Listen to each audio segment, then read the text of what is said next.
Hey guys, tonight we're opening the medicine cabinet of history and swallowing the jagged little pill that was American Halloween in the early 1980s, a time when the only thing scarier than a haunted house was your mum reading the news. That's right.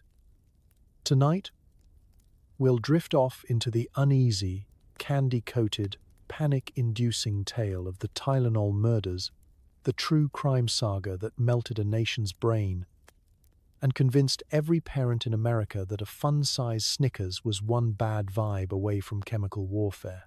Before we pop the safety seal on this absurd, deeply paranoid chapter of the past, please take a second to like the video and subscribe. But only if you actually enjoy what I do here. Drop a comment telling me where you are listening from and what time it is for you. Now, dim the lights. Fire up a fan for that sweet, nostalgic white noise, and settle in. Make sure you're cozy, blanket fort, weighted blanket, or just the crushing weight of modern adulthood. Maybe keep one eye on your nightstand just in case your vitamins are feeling extra vintage. Let's pause for a second. Have you ever wondered what it would feel like to have your entire childhood hijacked by an over-the-counter medication? Did your parents ever confiscate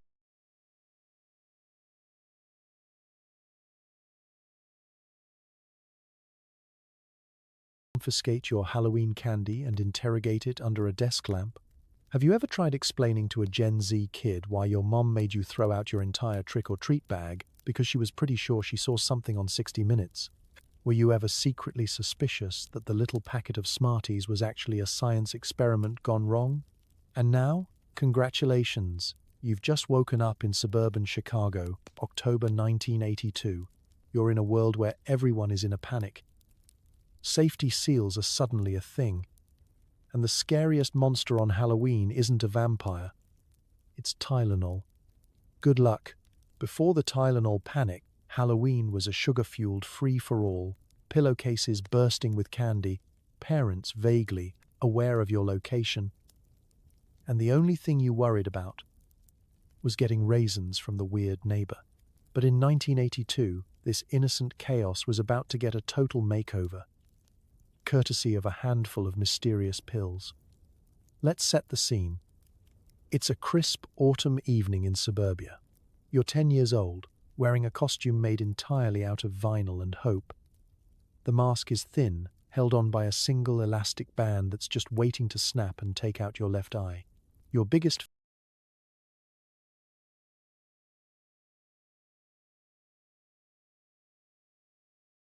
fear is that your Darth Vader voice isn't intimidating enough to score you 2 Snickers instead of 1. Your parents are at home, enjoying the one night of the year when you can legally disappear for 3 hours. They're not worried. They assume you're somewhere between Mrs. Henderson's jack-o'-lantern and the neighbor's haunted garage, which was mostly just a lawnmower draped in cobwebs.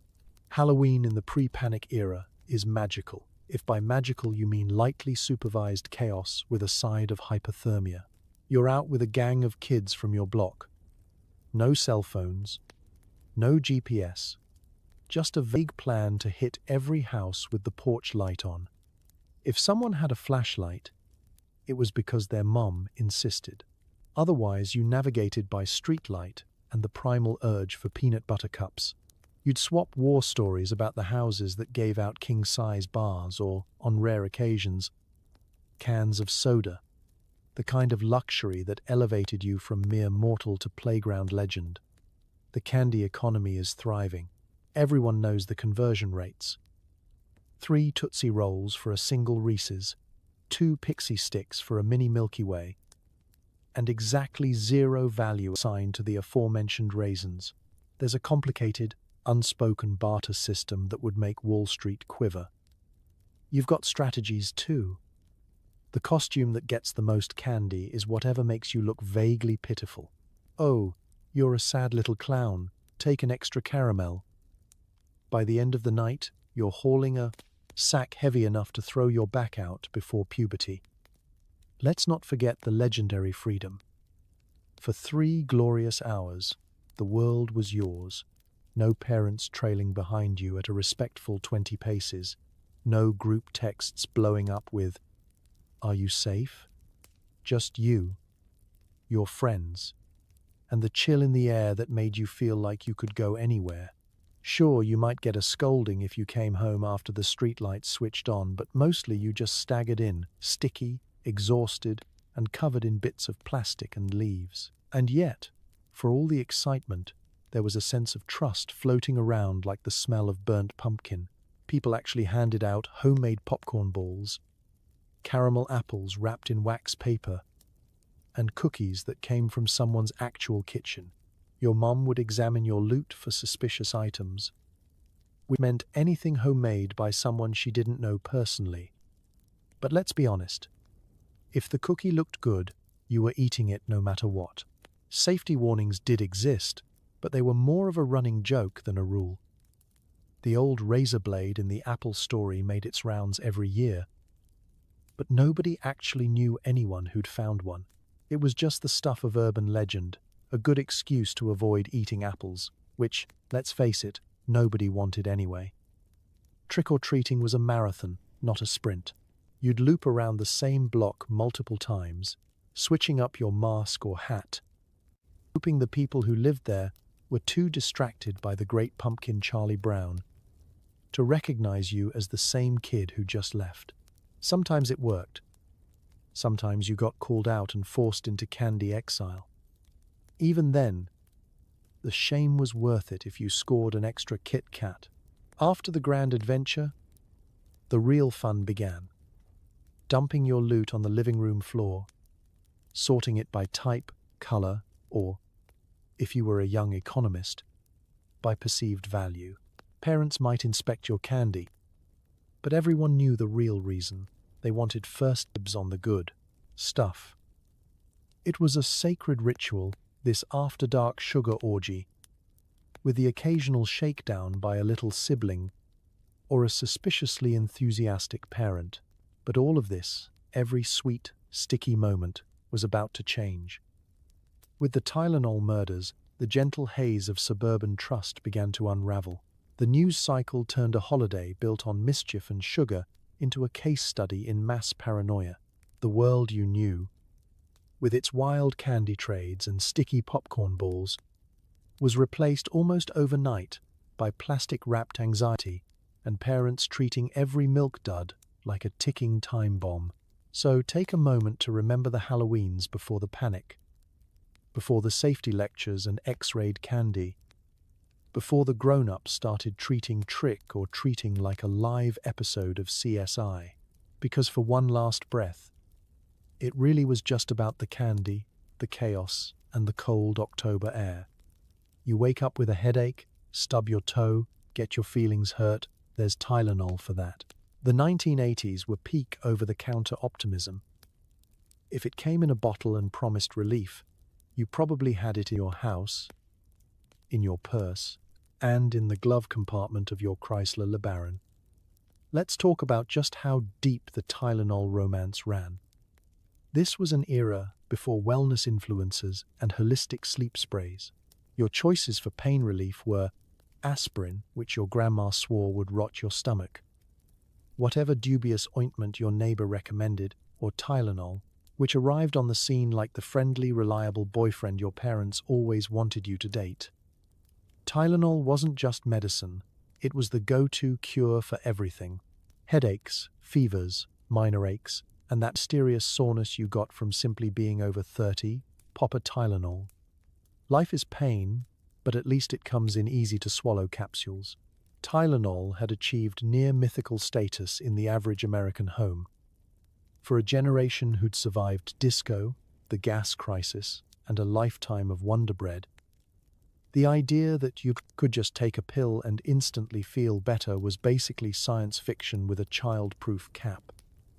Moms handed it out like breath mints. Dads kept a bottle in the garage. You probably had a half-empty one on your desk at work that you couldn't remember buying. It was everywhere, always there to whisper, "Hey, you're fine. Just a little acetaminophen, and you'll be good as new." And let's not overlook the branding. Tylenol, with its red and white packaging and big blocky letters, was the visual equivalent of a reassuring pat on the back. It looked safe, dependable, a little bit boring, and completely unthreatening. Like the pharmaceutical version of mashed potatoes, it was advertised as the pain reliever hospitals use most, which, in the days before Google and rampant medical skepticism, was all the authority anyone needed.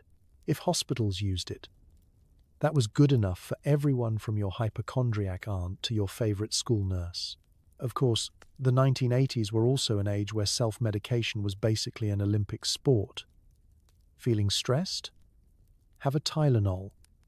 Woke up cranky? Try a Tylenol. Hungover from last night's company party? The bottle's already open. There was a certain naive faith in the power of the pill. Take two and call me in the morning. Or don't call at all, because you'll be fixed by then. The only real worry was accidentally dropping one between the couch cushions and finding it 6 months later, looking like a fossilized marshmallow. The love affair went deeper than marketing and medicine cabinets. Tylenol became a quiet part of American rituals. It was in the same league as orange juice, Vicks Vapo Rub, and whatever mystery liquid your school nurse kept in a brown bottle. There were TV commercials featuring chipper actors bouncing back from life's indignities. A jammed finger, a stubbed toe, a migraine from talking to your in-laws, all solved by the magic of the tablet. The only thing missing was a jingle about how Tylenol could mend your broken heart. Give it time. And then there was the matter of trust. Tylenol wasn't flashy or mysterious. It didn't come in a strange glass vial or require you to sign a waiver. There was no drama, no side effects that sounded like a horror movie. Just take as directed and get on with your day. It was as much a symbol of modern convenience as microwavable popcorn and drive-through banking. The irony, of course, is that this sense of trust, the total faith in a tiny plastic bottle, was exactly what made the Tylenol murders so terrifying. If something as ordinary and beloved as Tylenol could be turned against you, what was safe anymore? For most people, the idea that an anonymous stranger could tamper with a symbol of everyday comfort was like discovering your teddy bear had secretly been working for the KGB. So yes, America's love affair with Tylenol was deep and utterly unconditional. It was a relationship built on trust, convenience, and a collective need to get through the day with minimal suffering. But as we're about to see, sometimes love makes you vulnerable. And in 1982, that trust would be shattered in ways nobody could have predicted, all because of a little red and white bottle that lived quietly in every American home. Suburbia in the early 80s was a fortress of routine. The grass was mowed, the neighbors were polite, and Halloween meant safe streets packed with unsupervised kids in plastic masks. But beneath the tranquil lawns lurked a new kind of horror, one you couldn't keep out with a fence. You wake up in your split-level home, nestled somewhere between Maple Drive and Pleasant Lane, where everyone waves when they drive by, even if they secretly hate each other's hedges. The air smells like fresh mulch, charcoal, and faint tension. Your biggest concern used to be whether Jerry from 3 doors down would invite you to his pool party. Now, you're watching the evening news like it's a psychological thriller because someone just said Tylenol with the same tone you'd reserve for active volcano. Suburbia, in 1982, was a well-oiled machine. People lived in color-coordinated bubbles of comfort. You had your cul-de-sac crew, your potluck rotation, your homeowners association president who took things a little too seriously. Everything from your morning coffee to your nightly viewing of Cheers followed an unspoken script. Halloween was a key piece of this suburban choreography. The porch lights came on at exactly 6 p.m. The kids flooded the sidewalks, and the houses competed to see who could hand out the most diabetes in under 2 hours. It was idyllic, if your idea of idyllic includes heavy lawn care competition and a complete dependence on Jell-O molds. But under the surface of all this order and seasonal joy was a growing unease. When the Tylenol murders hit the news, it didn't just interrupt your regularly scheduled programming, it shattered the entire illusion of safety. The suburbs weren't supposed to have serial poisoners. That was city stuff. Big, scary, anonymous city stuff. Here, you had block parties. You knew your mailman by name. The only thing toxic was the local PTA meeting. Still, the fear snuck in. It started with whispers. "Do you hear about the lady in Chicago?" Then escalated into full-blown anxiety with just a few grainy TV reports. Suddenly, the safest place in the world started feeling like a trap. The same shelves at the grocery store where you once lovingly selected snacks now looked like a pharmaceutical minefield. You couldn't unsee it. The little red and white bottle on your bathroom counter stopped looking helpful and started looking smug. It didn't help that suburban life was built on a certain kind of denial. You didn't talk about unpleasant things. Your house was perfect, your marriage was fine, and kids definitely weren't lighting things on fire in the woods behind school. But the Tylenol scare broke through that cultural force field with surgical precision. You couldn't exactly pretend this wasn't happening when people were dropping dead after doing the most relatable thing in the world, taking something for a headache and going about their day. Halloween, the most sacred suburban holiday after the 4th of July, felt it first. Trick-or-treating suddenly became a tactical operation. Parents walked the route like Secret Service agents. Candy was inspected, which usually meant nervously poking it with a butter knife and then declaring it probably fine. There were whispers about skipping Halloween altogether, but that was like cancelling Christmas. Instead, the suburbs did what they did best. Adapted while pretending not to panic. You could feel the tension in the air. Behind the tidy lawns and autumn wreaths was a creeping sense of dread. The plastic masks couldn't hide it. The decorated porches looked festive, but now every candy bar handed out came with an invisible question mark. Suburbia didn't feel safe anymore. It felt like a movie set where someone had switched out the props for explosives. And still, people tried to carry on. The sprinklers ran on timers. The garage doors opened like clockwork. And neighbors still waved, but with slightly tighter smiles. You held your kids' hands a little longer. You checked the seals on your grocery items. You watched each other more closely. Because now, somewhere out there, someone had used trust as a weapon. And if they could get to Tylenol, what else could they get to? Suburbia, once the poster child for security and sameness, became the front line of the great American paranoia boom. Not with sirens or chaos, but with a quiet, creeping suspicion that maybe the perfect life wasn't as airtight as it looked from the curb.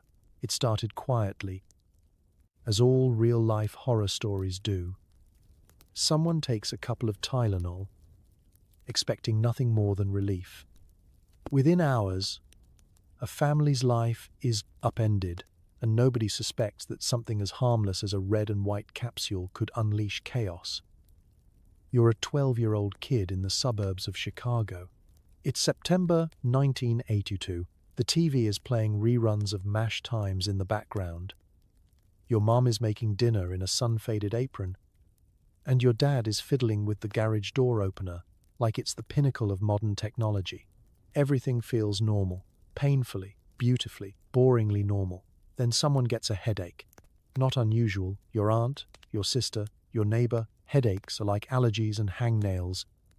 Unremarkable, constant, and solved with whatever's in the medicine cabinet.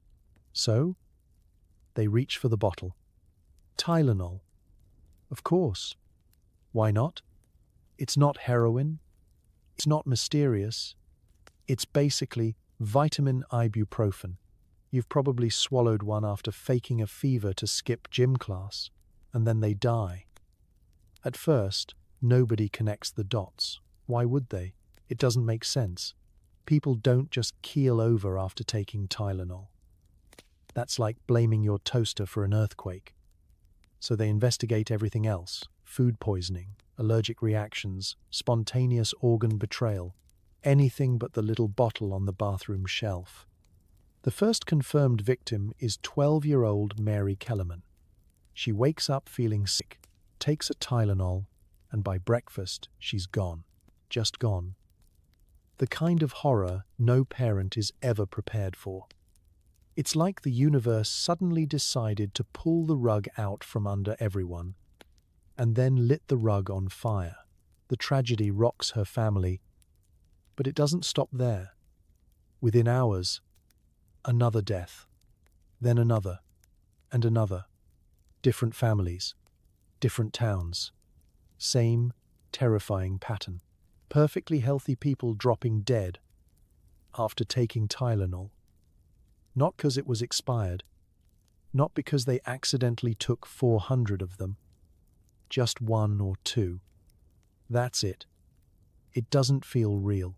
It feels like the plot of a very slow, very polite thriller where nobody screams until Act 3. Panic doesn't arrive all at once. At first, it tiptoes in, disguised as confusion. Doctors start to whisper. Nurses give each other looks. Medical examiners double-check everything, triple-check the toxicology.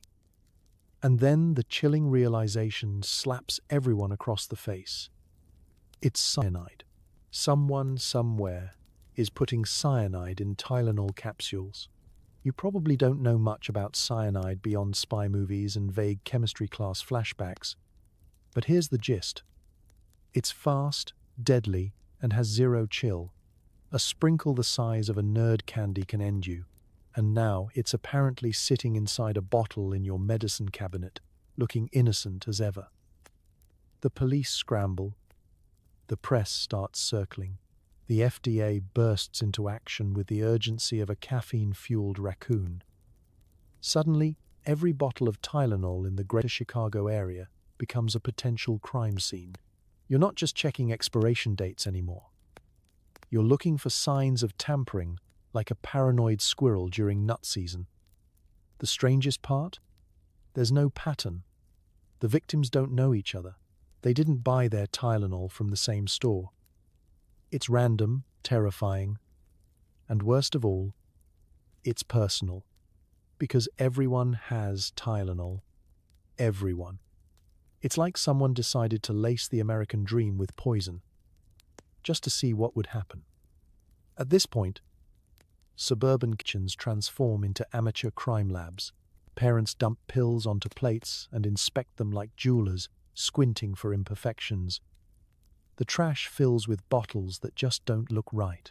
You start to eye the medicine aisle at the grocery store like it's haunted. And somewhere, someone is still slipping poison into capsules. Methodical, silent, invisible. The first Tylenol death wasn't just a tragedy. It was the crack in the dam. The moment the unthinkable became possible. A harbinger of the chaos to come. Because if a 12-year-old girl could die from taking something her mom gave her for a sore throat, what else wasn't safe? In the space of a single morning, a familiar comfort turned into a loaded weapon, and the country would never look at a medicine bottle or Halloween candy or sealed anything the same way again. There's no Twitter, no Nextdoor app, just word of mouth and the 6 o'clock news. But when news breaks that people are dying after taking Tylenol, information and panic spreads faster than you can say child-proof cap.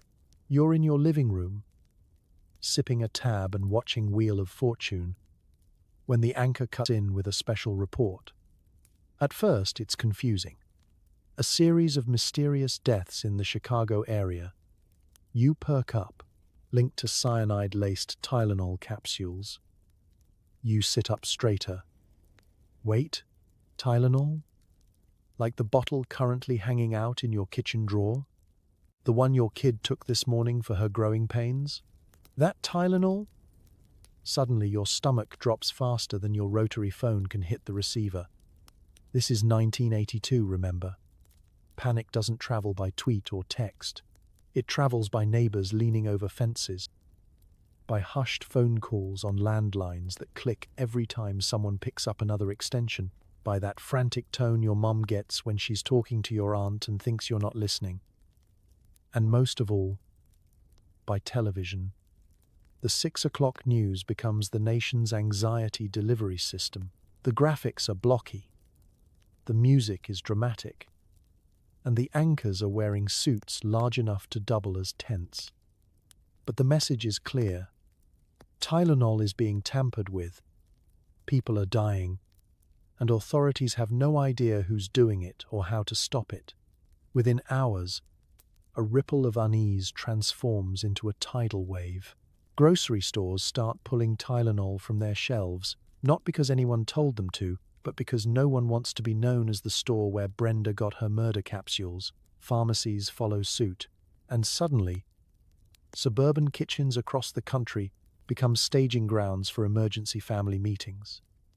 Your mum's holding the Tylenol bottle like it's a hand grenade.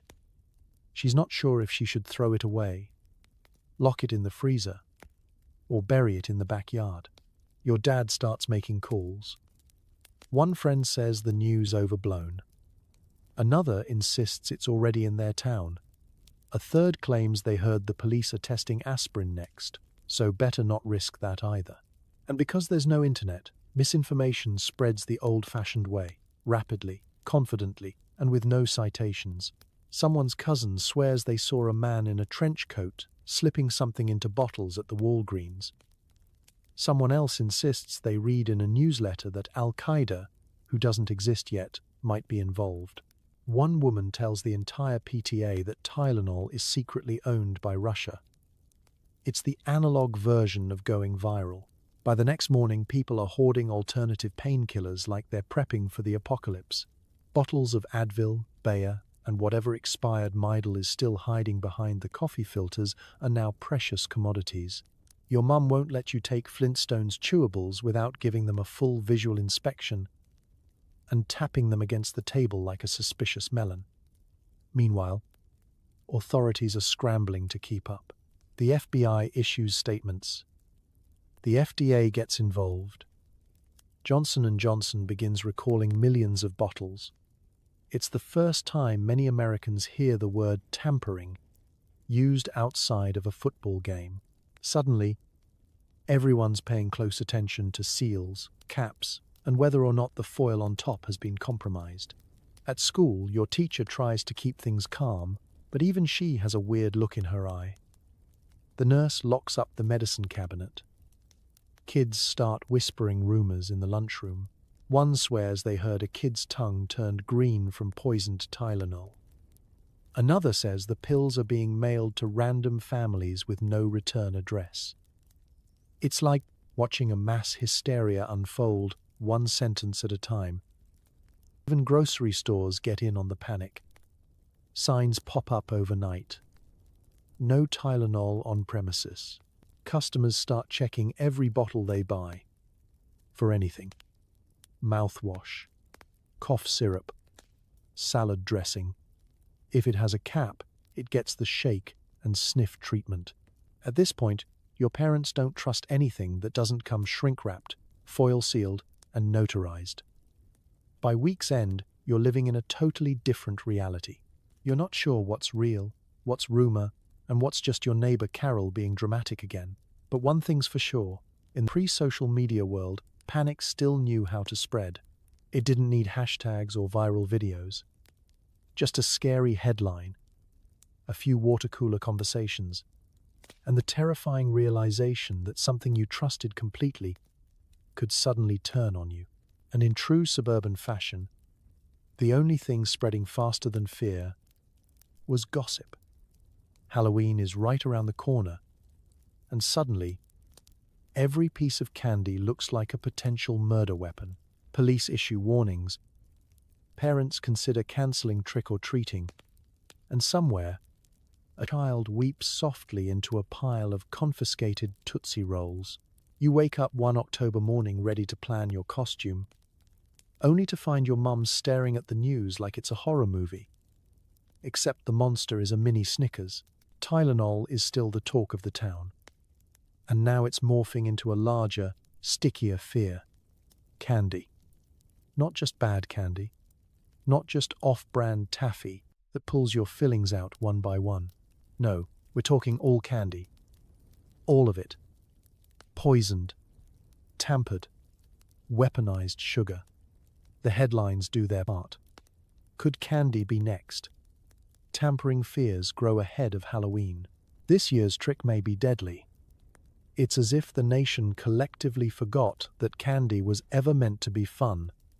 Suddenly, every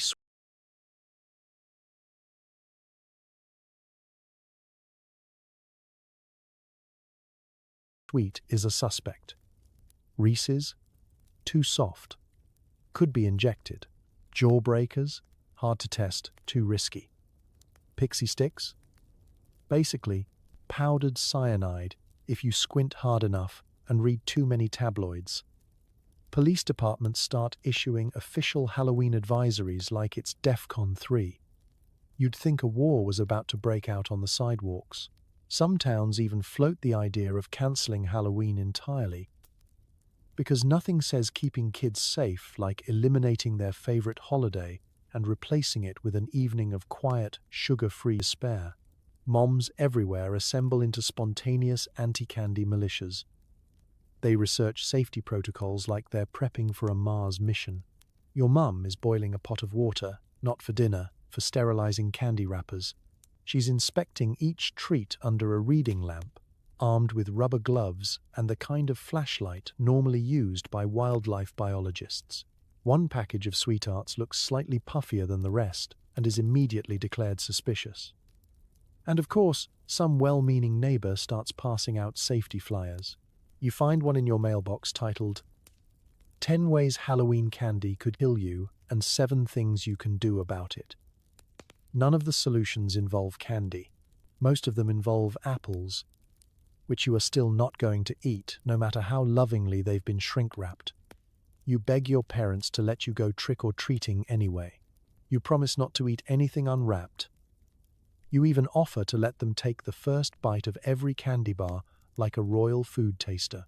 But your dad's already decided to buy you a safe treat bag from the grocery store, which is just a depressing grab bag of boring candy you hate and granola bars. Nothing says Happy Halloween like individually sealed sadness. Meanwhile, some neighborhoods try to salvage the holiday with alternative trick-or-treating options. Malls open their doors for costumed kids to shuffle from store to store like tiny, sugar-deprived zombies. Church basements host harvest festivals, which are just Halloween with the fun surgically removed. And schools try their best, offering candy under fluorescent lighting with a stern lecture about stranger danger. But it's not the same. You walk past houses decorated with skeletons and fake cobwebs, but the streets are eerily quiet.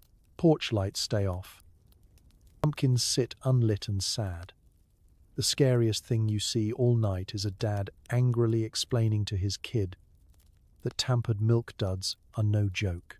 Somewhere, a single child in a ghost costume walks down the sidewalk, dragging a half-empty bucket, while their mum shines a flashlight on every crack in the pavement like they're about to enter Area 51.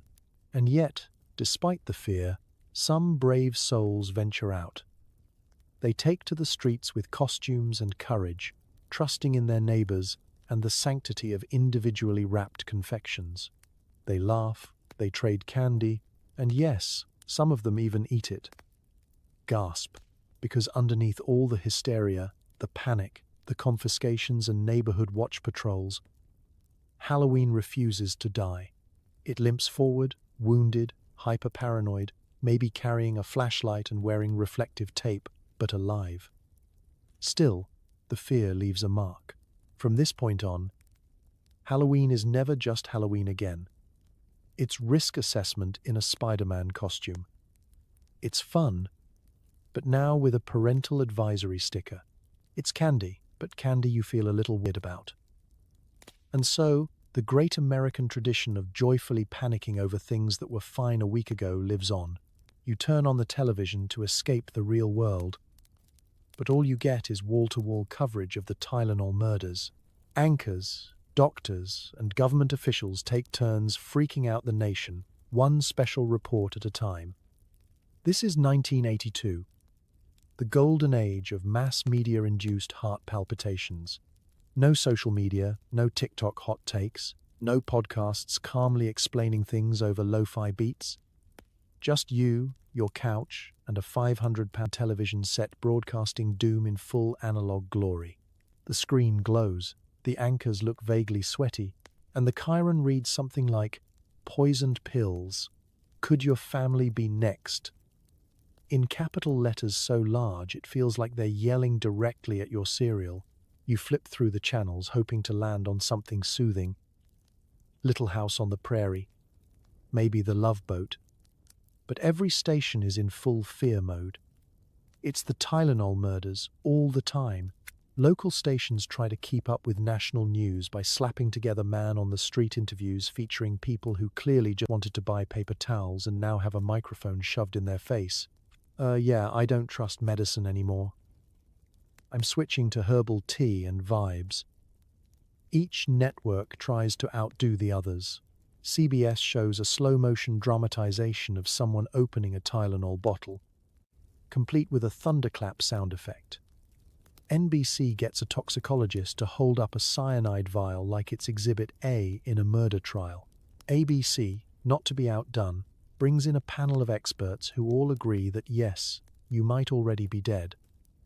The anchors themselves are a perfect cocktail of gravitas and alarm. Dan Rather's eyebrows do more heavy lifting than most fitness instructors.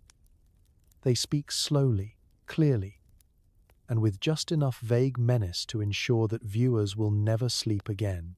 Tonight, what's in your medicine cabinet might be plotting against you. News segments start blurring the line between information and anxiety performance art. You've got grainy B-roll of suburban pharmacies getting raided for Tylenol, close-up shots of anonymous hands examining pill bottles like they're defusing bombs, and eerie music that wouldn't be out of place in a Cold War spy film. Some stations even simulate what might happen if your Tylenol was tampered with.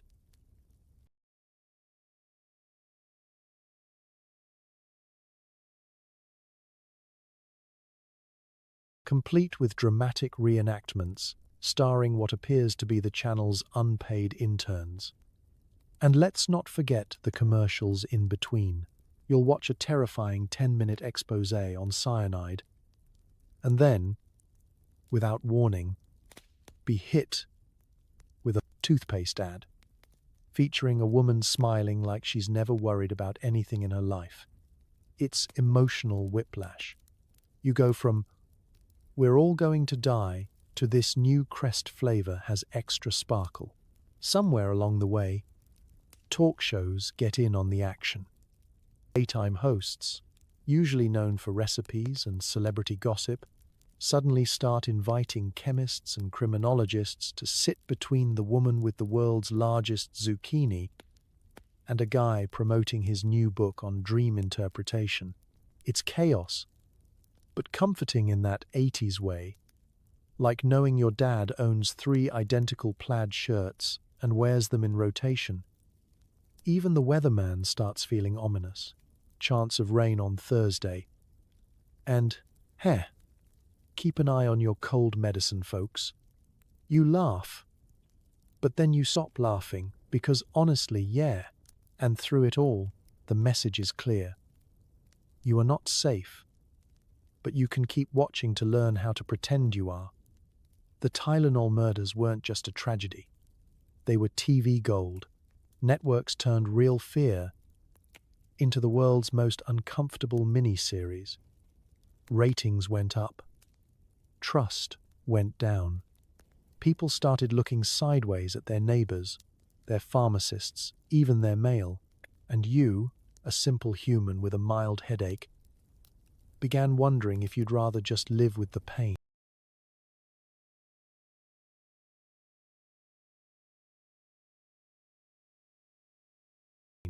Eventually, Authorities and companies would respond with new safety measures, new seals, and new reasons to squint suspiciously at anything shrink-wrapped.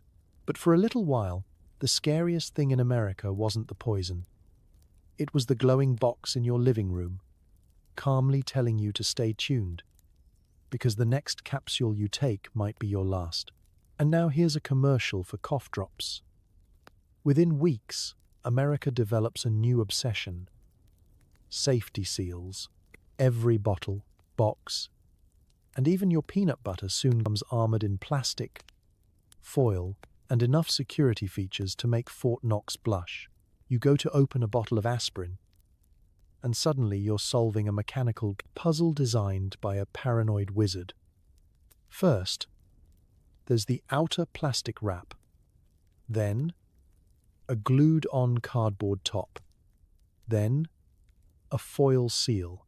Under that, a cotton ball dense enough to insulate a small cabin. You finally get to the pills and feel like Indiana Jones retrieving a sacred artifact, except with more child-resistant caps and less rolling boulders. Before the Tylenol murders, nobody really thought about packaging. You bought your medicine, popped it open, and called it a day. If the bottle wasn't sealed, you didn't blink. You trusted that what was inside was safe. After all, it came from a store with bright lights and pastel tile floors. How could evil happen in a Walgreens? But suddenly, trust wasn't enough.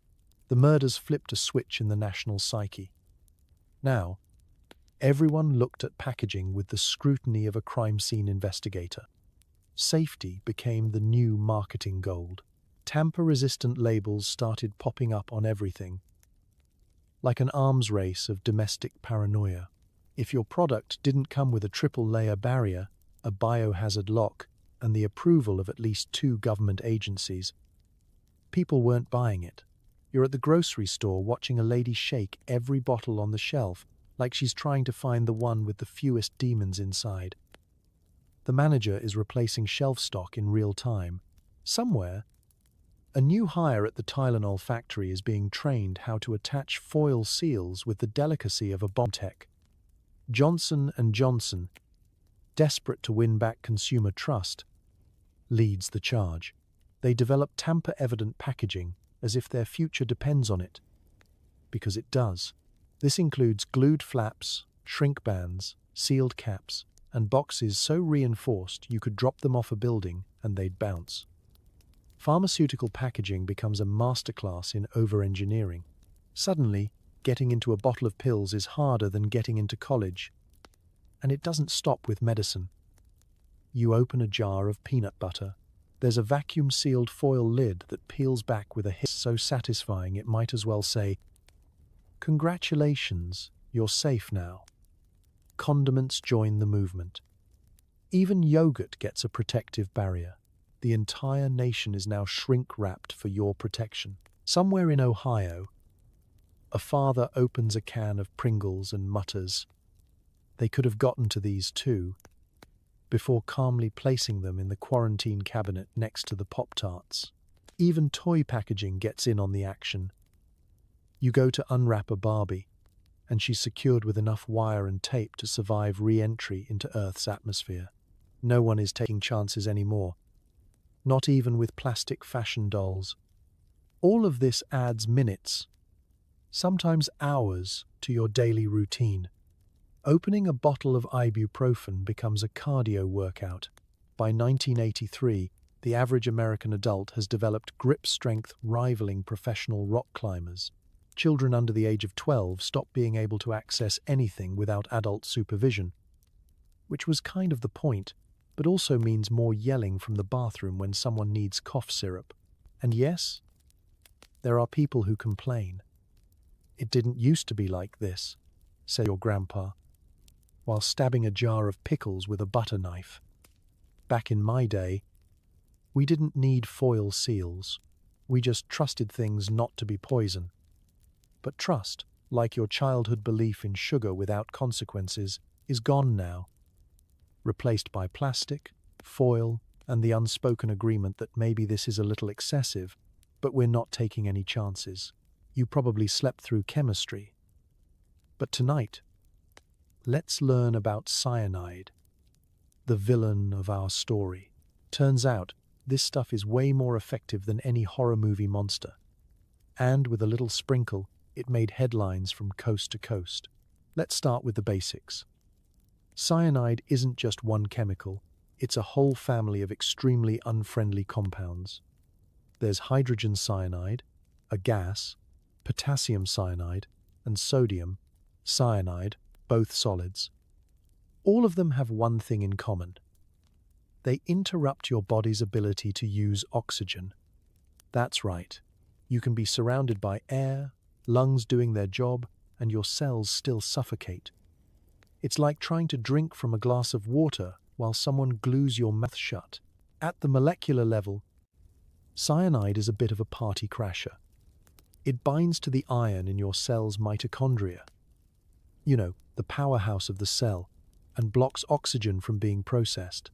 It's like someone cutting the power in a high-rise apartment building during a heat wave. The lights go out. The AC stops. Everything melts down. Except instead of your kitchen going dark, your heart and brain stop working. Fast. Symptoms hit quickly. Within seconds to minutes, victims can experience dizziness, headache, confusion, nausea, and ultimately loss of consciousness. If enough cyanide is present, death can occur in less than 5 minutes. That's faster than most people can even spell cyanide. And to make things worse,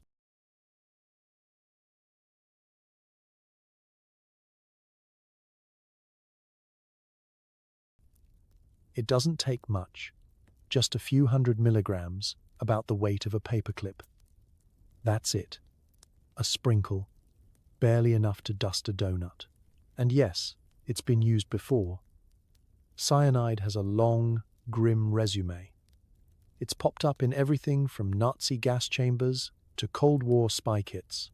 It's been the go-to chemical for political assassins, war crimes, and deeply unsettling murder plots. In small doses, it's terrifyingly effective. In large doses, it's overkill, literally.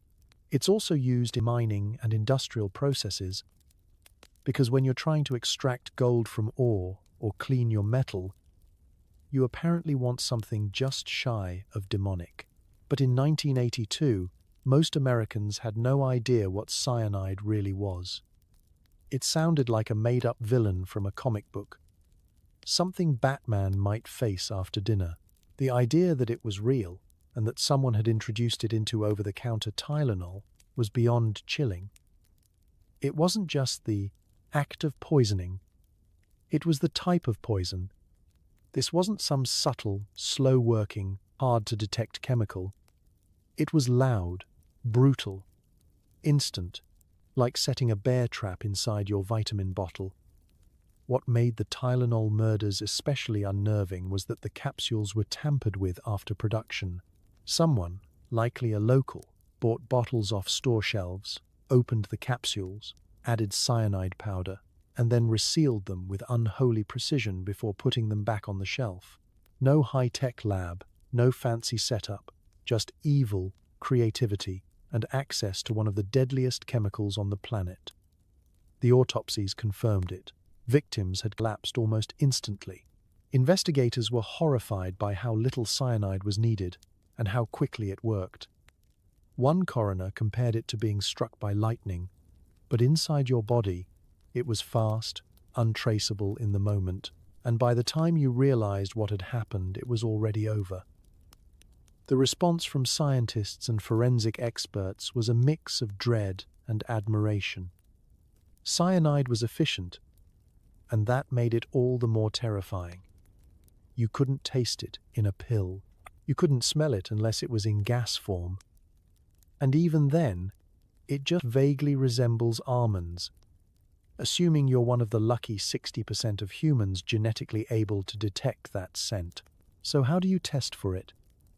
With special chemical reagents, gas chromatography, and advanced toxicology methods, none of which are available in your kitchen, which means for the average person in 1982, there was only one real method of detection: paralyzing fear.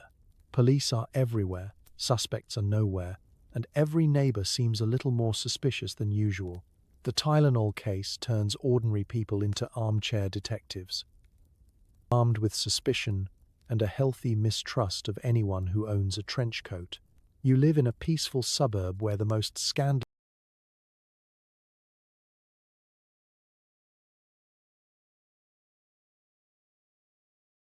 thing last week was someone mowing their lawn at 7 a.m. on a Sunday.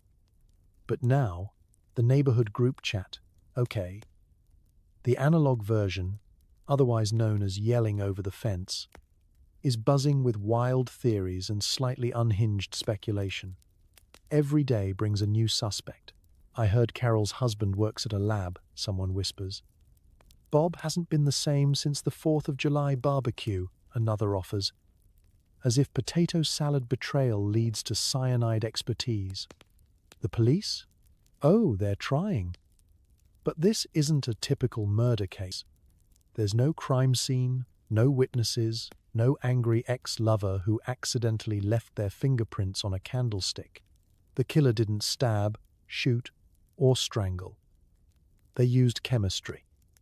And not even the fun high school kind where you accidentally made slime. This was cold, calculated, and terrifyingly silent. So, investigators are stuck chasing shadows.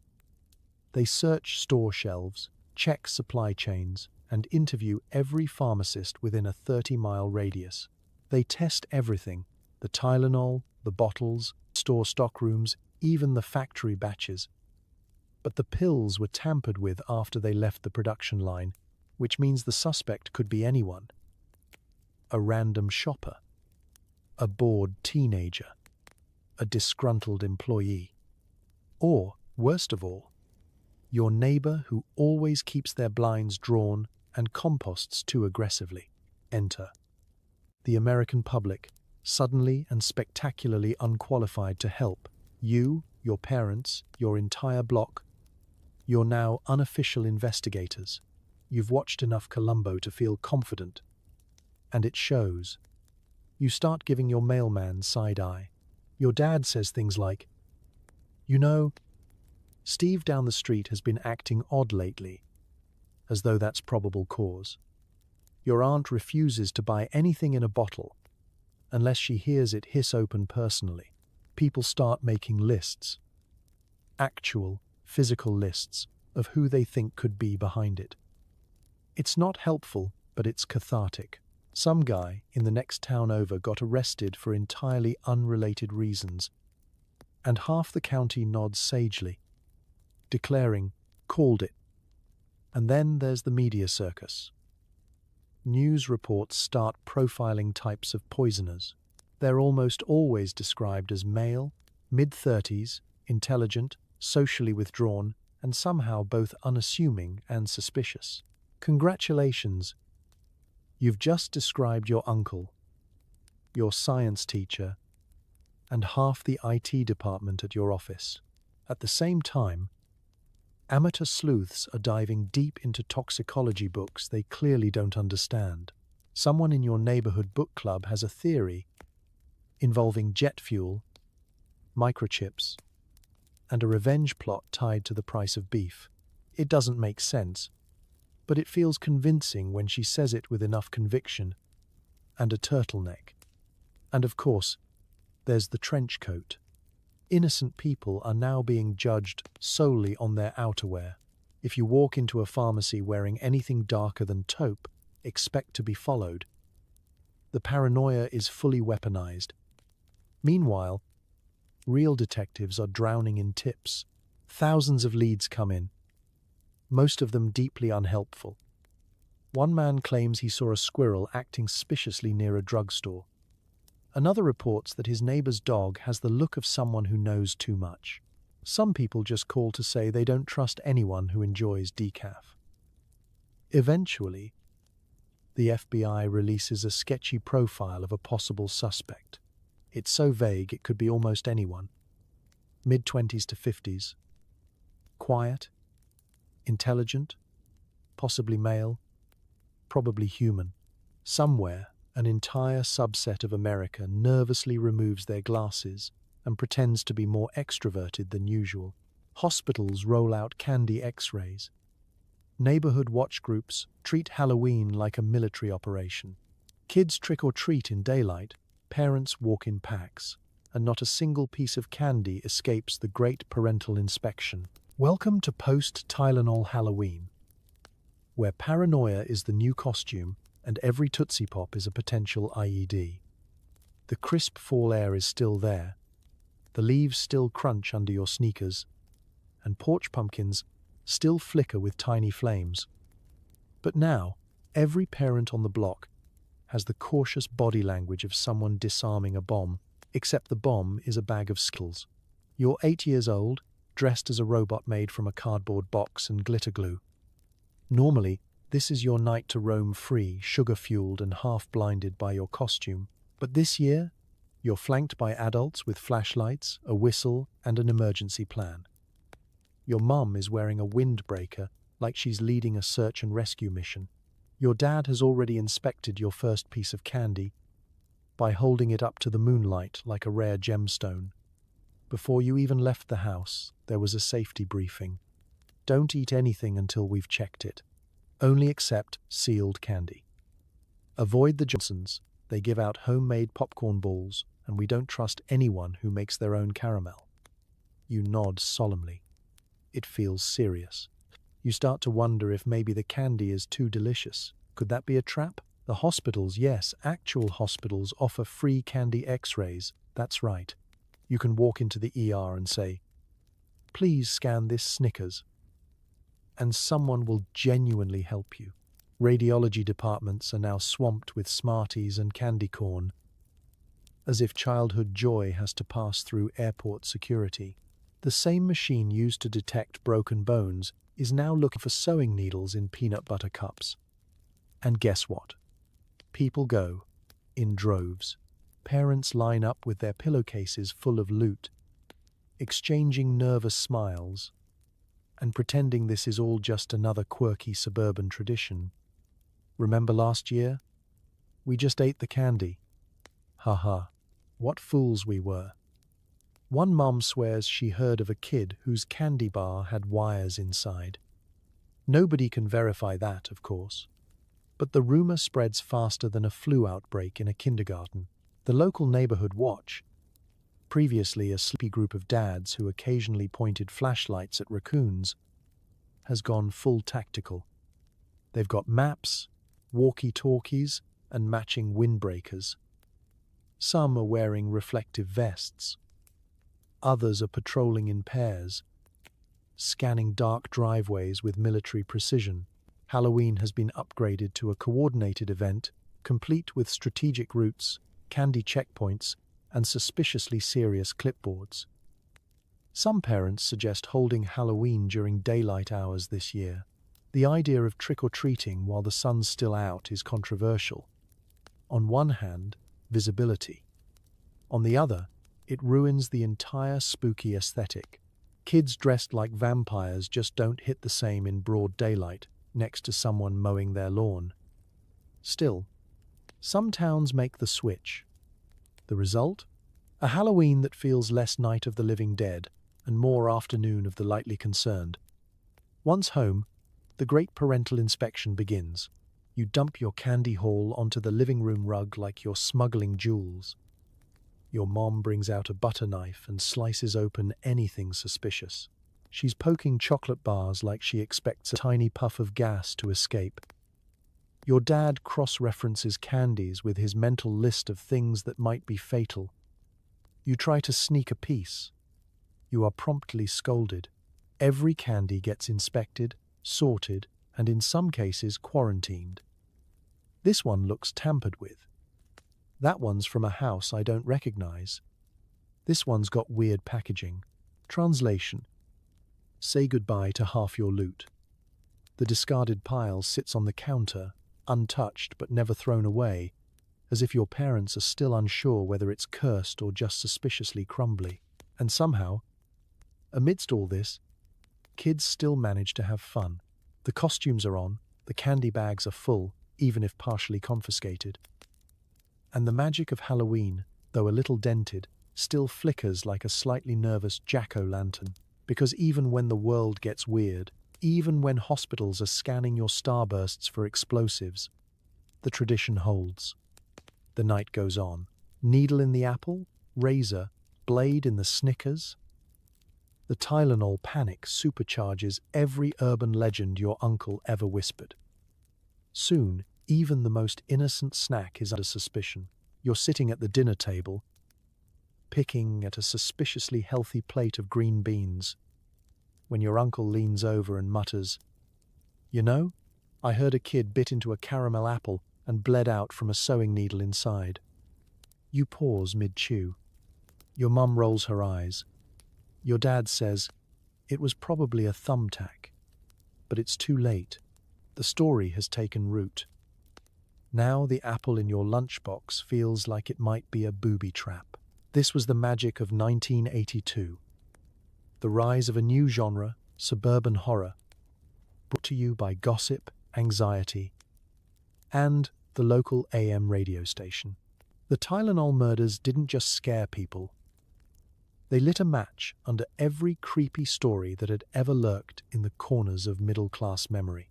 Suddenly, everyone had heard something about someone who knew a guy whose niece nearly died from poisoned Halloween candy. The great irony? Most of these urban legends predated the Tylenol panic. The myth of the razor blade in the apple had been floating around since the 1960s. But those were whispers, rumors printed in the back of Reader's Digest, passed around schoolyards like forbidden spells. It wasn't until the Tylenol murders that these stories were supercharged with national credibility. If someone could poison medicine, why couldn't they weaponize a baby Ruth? So now, everyone's sharing horror stories. Your neighbor swears he found glass in a Kit Kat. A kid from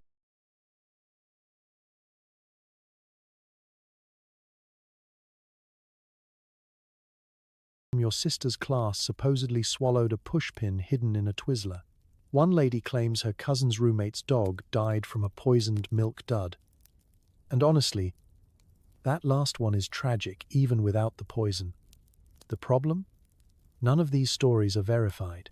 But facts don't matter when fear has momentum. The media starts reporting concerns, which quickly turn into warnings, which inevitably become confirmed cases, according to someone's aunt. A whole new sub-industry is born, the Halloween safety myth. It spreads faster than lice at a sleepover. You might think, but surely no one would actually put a razor blade in an apple. And you'd be correct. But logic is no match for the human imagination, especially when backed by a national murder scare. So out come the myths, the candy laced with LSD, the gum injected with heroin, the pixie stick that turned a child's tongue green, which, scientifically, is just a sign you've eaten too many blue raspberry things. But try telling that to a mom who just saw a Dateline special titled "Killer Candy, Is Your Child Next?" Local officials don't help. Some cities issue full-page warnings in newspapers.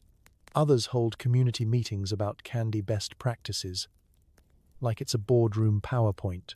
Even the police join the fun, giving interviews with headlines like "Trick or treat with caution." What's hiding in your candy? As if kids weren't already suspicious of that one neighbor handing out pennies. The result? Pure chaos. Trick-or-treat night becomes a cross between a scavenger hunt and a forensic investigation. You go door to door dressed as a pirate, but your mum checks every Snickers bar like she's about to file a court case. Homemade treats are banned. Unlabeled goodies are tossed without mercy. Your best friend's entire haul gets confiscated because one wrapper looked too easy to open. The legend spiral gets worse every year. By 1985, people are genuinely inspecting fruit for sewing needles, as if there's a black market syndicate dedicated to sabotaging Granny Smiths. One dentist offers to X-ray candy in exchange for children turning in their sweets, a clever public health scam disguised as generosity. Somewhere, the actual dentist from Little Shop of Horrors is applauding, and so, the myths endure. Because even as the Tylenol panic fades, the stories stay. They're passed from babysitters to younger siblings, from school assemblies to PTA meetings. They become part of the cultural background noise, part warning, part entertainment. The suburban version of ghost stories, except these involve bubblegum and government safety advisories. To this day, there are people who swear they knew someone who found a needle in a banana Laffy Taffy, but ask them for proof, and suddenly it's my cousin's friend's co-worker's mailman. The legend is eternal, ever-changing, and totally unverifiable. Suddenly, every household is a mini Fort Knox. Safety latches, locks, and those little plastic outlet covers make their way into American homes, and nobody is quite sure how any of them work. It starts subtly. A few parents buy cabinet locks just in case. A few others swap out their pill bottles for new ones with caps so tightly sealed they require a secret handshake to open. But within months, the entire country has transformed into a living museum of awkwardly installed safety mechanisms. It's the dawn of childproofing, and it is absolutely overcorrecting. You remember the old days, when opening a bottle of aspirin required nothing but a twist and maybe a slight grunt. Now, it's a multi-step ritual involving pressing down, turning counterclockwise, and muttering ancient Latin curses. You hand the bottle to your dad. He hands it to your mum. She tries using a butter knife. Somewhere in the background, your grandma just shakes her head and says, "Back in my day, we didn't lock up our cough drops like nuclear weapons. The Tylenol murders didn't just change how we saw medicine. They rewired the entire national psyche.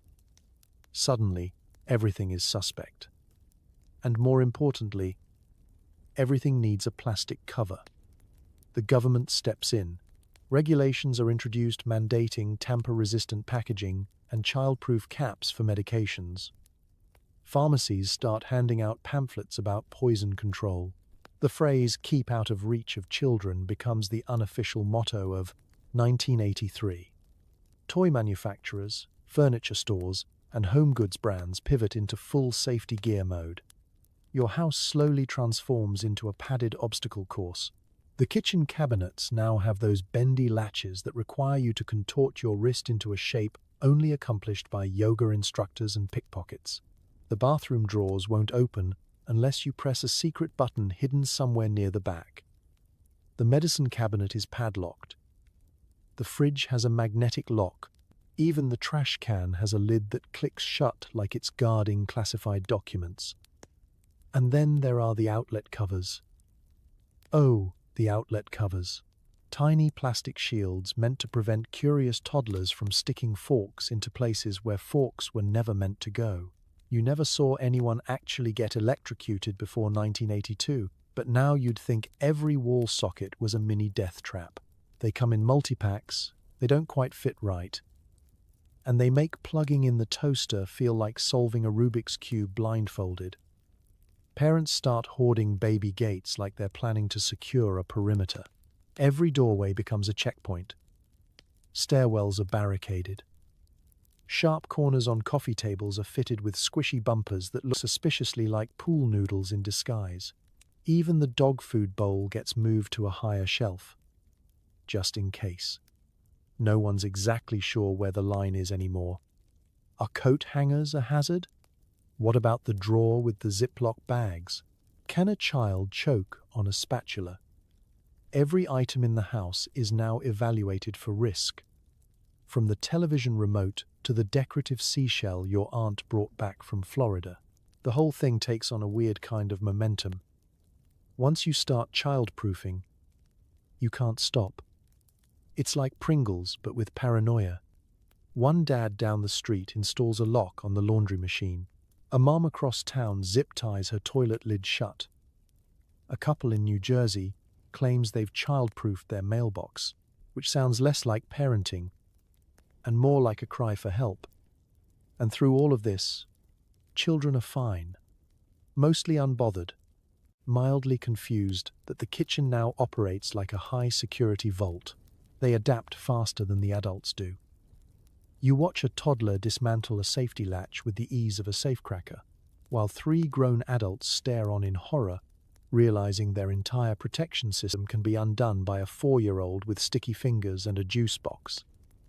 But here's the thing. No one's really angry about the inconvenience. Sure, it's frustrating. Sure, your dad's blood pressure goes up every time he can't open a bottle of Tylenol. But in the wake of something as terrifying as product tampering, the inconvenience feels like a fair trade. Childproofing becomes more than just a safety trend. It becomes a cultural shift, a way for parents to feel like they've regained control in a world that suddenly felt fragile and unpredictable, a symbol of caution, care, and maybe just a little bit of collective overreaction. Johnson & Johnson faces the PR disaster of the century. Their executives become media darlings, issuing tearful apologies and recalling everything that isn't nailed down. Somewhere, a publicist earns a bonus and a few grey hairs. It starts with a press conference. A somber executive in a grey suit steps up to the mic, looking like he's aged 15 years in the last 15 minutes. "We're devastated," he says, voice shaking slightly. "Safety is our top priority."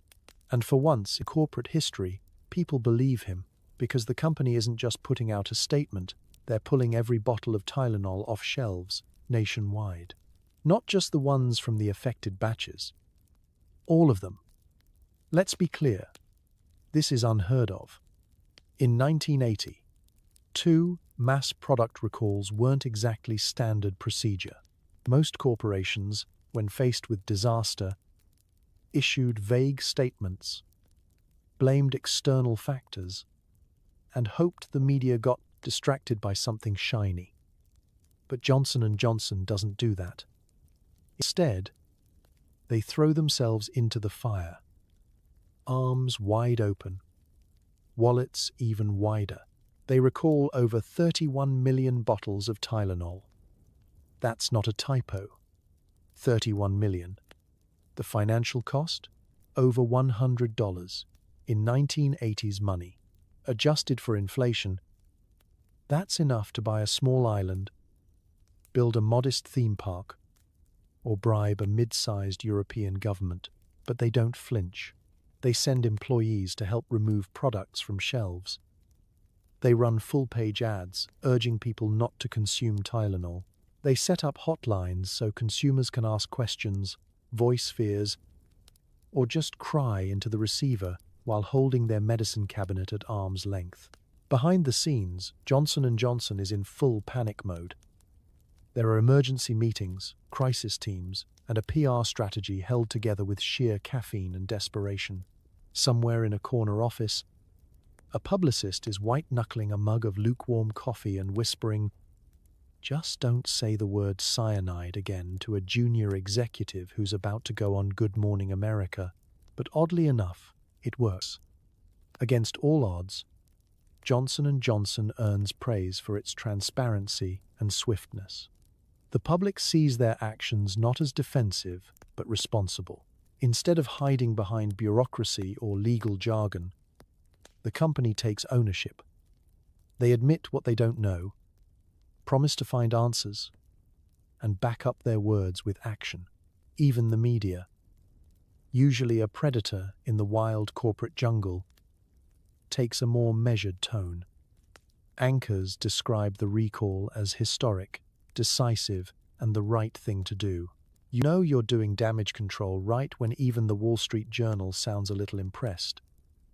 And while the recall is the headline, it's just the beginning. In the months that follow, Johnson & Johnson goes into full reinvention mode. They introduce tamper-evident packaging, triple-sealed, foil wrapped, and shrink banded within an inch of its molecular structure. They create a new standard for how over-the-counter medicine should be packaged. Basically, if it doesn't require 3 tools, 2 hands, and a small prayer to open, it's not making it onto shelves. They also run a soft rebranding campaign, reminding people that Tylenol has been a household name for decades, that it helped with fevers, headaches, and toothaches long before it became national news. And slowly, cautiously, Americans start to believe again. Not all at once, but enough. Within a year, Tylenol's market share begins to recover. Not just recover, bounce back. By the late 80s, it's once again one of the most trusted names in pain relief. In the corporate world, this is less a comeback and more a resurrection. Like if Blockbuster suddenly overtook Netflix, or if MySpace ran a successful IPO. Crisis communication classes in business schools still teach the Tylenol response as a gold standard, not because it was perfect, but because it was human, emotional, transparent. The company leaned into the fear rather than away from it. They spoke clearly, acted fast, and, most importantly, didn't try to spin. And somewhere, in a crowded boardroom, a publicist who hasn't slept in 3 weeks finally takes a breath, straightens their tie, and realizes they may have just pulled off the impossible, making a multinational pharmaceutical company seem relatable. For many kids, Halloween 1982 is the one that got away. Cancelled parties, empty sidewalks, and the quiet despair of eating carrot sticks in the living room. It's the only time in history when a dentist's house was actually popular. You wake up on October 31st, costume ready, candy dreams alive. You've spent weeks planning this. Maybe you're going as a vampire, maybe a cowboy, maybe a Garfield in a poorly ventilated polyester nightmare. Doesn't matter. Tonight was supposed to be yours. Was. Instead, your mum is standing at the kitchen table holding the morning newspaper like it's a death certificate for fun. The headline screams something like, "Is Halloween too dangerous for your child?" And that's it. Your trick-or-treating privileges? Gone. Vanished. Ghosted like a bad first date. She's already picked out a healthy alternative activity, which apparently involves carrot sticks, educational games, and quietly crying into a bowl of raisins. Outside, the neighborhood is a ghost town, only without the ghosts. The porch lights stay off. The jack-o'-lanterns are unlit. Some families put up handwritten no candy signs taped to the door, as if that will ward off both burglars and bad vibes. And the sidewalks? Empty. Not a single kid in sight. You could roll a full-size pumpkin down the street and hit nothing but your own disappointment.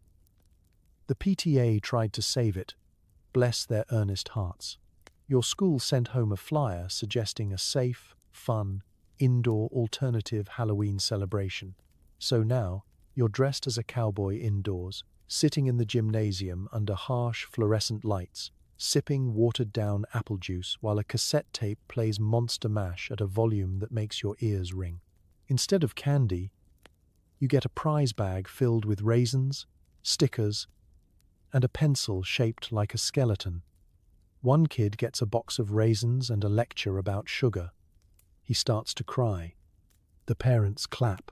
Meanwhile, some neighborhoods push trick-or-treating early, like daylight hours early. So now there's a 4 p.m. start time. Nothing quite says Halloween like collecting candy in the blazing sun while wearing a Darth Vader mask that fogs up faster than your grandma's windshield in January. You knock on a door and get a single saltine cracker in a Ziploc. The lady says, "Better safe than sorry," with the wide-eyed smile of someone who's just deep-cleaned her entire spice rack out of sheer anxiety. Other families choose to stay in entirely. They watch TV specials, They bob for apples in the kitchen. They try to make popcorn balls together, which just turns into a sticky ball of regret. The family next door has a safe treats basket filled with packaged raisins, sugar-free gum, and an unsettling number of dental floss packets. The dentist down the street gives out toothbrushes, and for once, no one eggs his house. That's how weird things have gotten. It's the only Halloween in living memory where being healthy feels like the actual goal. And for the kids who did go out, their night looked like a military operation, full parental escort, flashlights, reflective tape, timed routes. "We're hitting the safe houses only," your mom says, as if you're storming Normandy instead of asking for a Milky Way. And before you even get to try a single piece, your candy is inspected with the intensity of a TSA agent, checking suspicious luggage. Anything homemade? Trashed. Anything unwrapped? Banned. Anything with a weird-looking font on the wrapper? Declared contraband. Later, you sit on the carpet staring at your haul. Your parents have quarantined the Butterfingers. They're too soft. The Jolly Ranchers? Sharp edges. Someone confiscates your caramel apple like it's radioactive. You're left with 2 Twix, 1 unopened Smarties pack, and a piece of gum shaped like Frankenstein. It tastes like chalk and regret. And yet, even in the disappointment, there's something strangely memorable about it all. The absurdity, the overreactions, the empty streets and tense parents and safety-themed school parties. It becomes the Halloween everyone talks about for decades. The year everything went sideways. The Halloween that wasn't. Forget CSI. You're the crime lab now. Parents develop elaborate, totally unscientific tests for dangerous candy. Cutting, squeezing, sniffing, and the classic parental tax, eating the best pieces themselves, just to be safe. Your living room is now a forensic laboratory. You and your siblings sit in a semicircle on the floor, staring at your candy haul like it's evidence in a high-profile case. Your mom stands over it with a butter knife. Your dad's got a flashlight, for some reason. Nobody knows what they're looking for, but by God, they are going to look. First, the visual inspection. Candy is held up to the light like a $100 bill under suspicion. "This one's got a wrinkle in the wrapper," your mom says, squinting like she's about to discover a hidden treasure map. The offending Reese's is placed in the maybe pile, also known as candy purgatory. Next comes the squeeze test. Your dad picks up a Tootsie Roll and gives it a firm pinch, like he's checking for ripeness. "Feels too soft," he mutters. Into the reject pile it goes. A Snickers bar gets the same treatment. "Odd shape," he says. You glance over. It looks like a Snickers bar. But apparently, your dad's new side hustle is candy geometrics. Then comes the cutting. Every chocolate bar is sliced in half like it's being prepped for a chocolate autopsy. The knife goes in slow, dramatic, like the opening credits of a 1980s crime thriller. You half expect to hear a narrator whisper, "It was a quiet night in suburbia," until someone found a sewing needle in a Kit Kat. Meanwhile, your mom is sniffing things, like aggressively.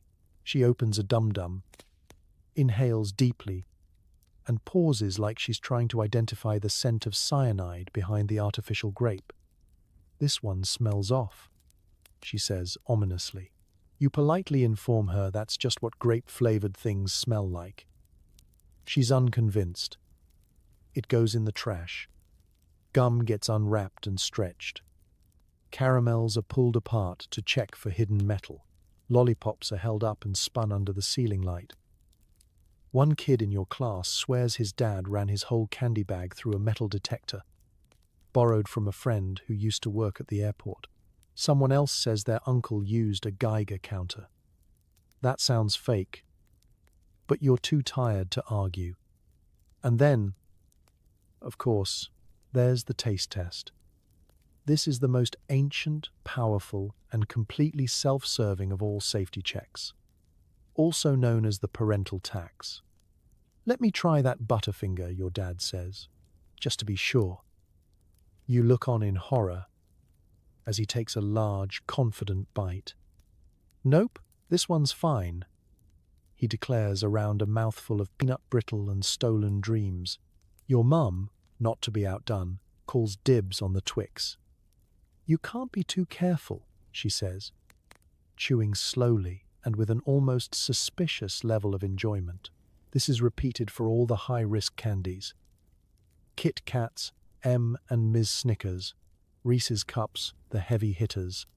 Meanwhile, you are left with 2 packs of stale Smarties, 3 banana-flavored Laffy Taffies, and a loose peppermint of questionable origin. It's not just your parents either. DIY candy testing has become a national pastime. School newsletters include candy safety checklists.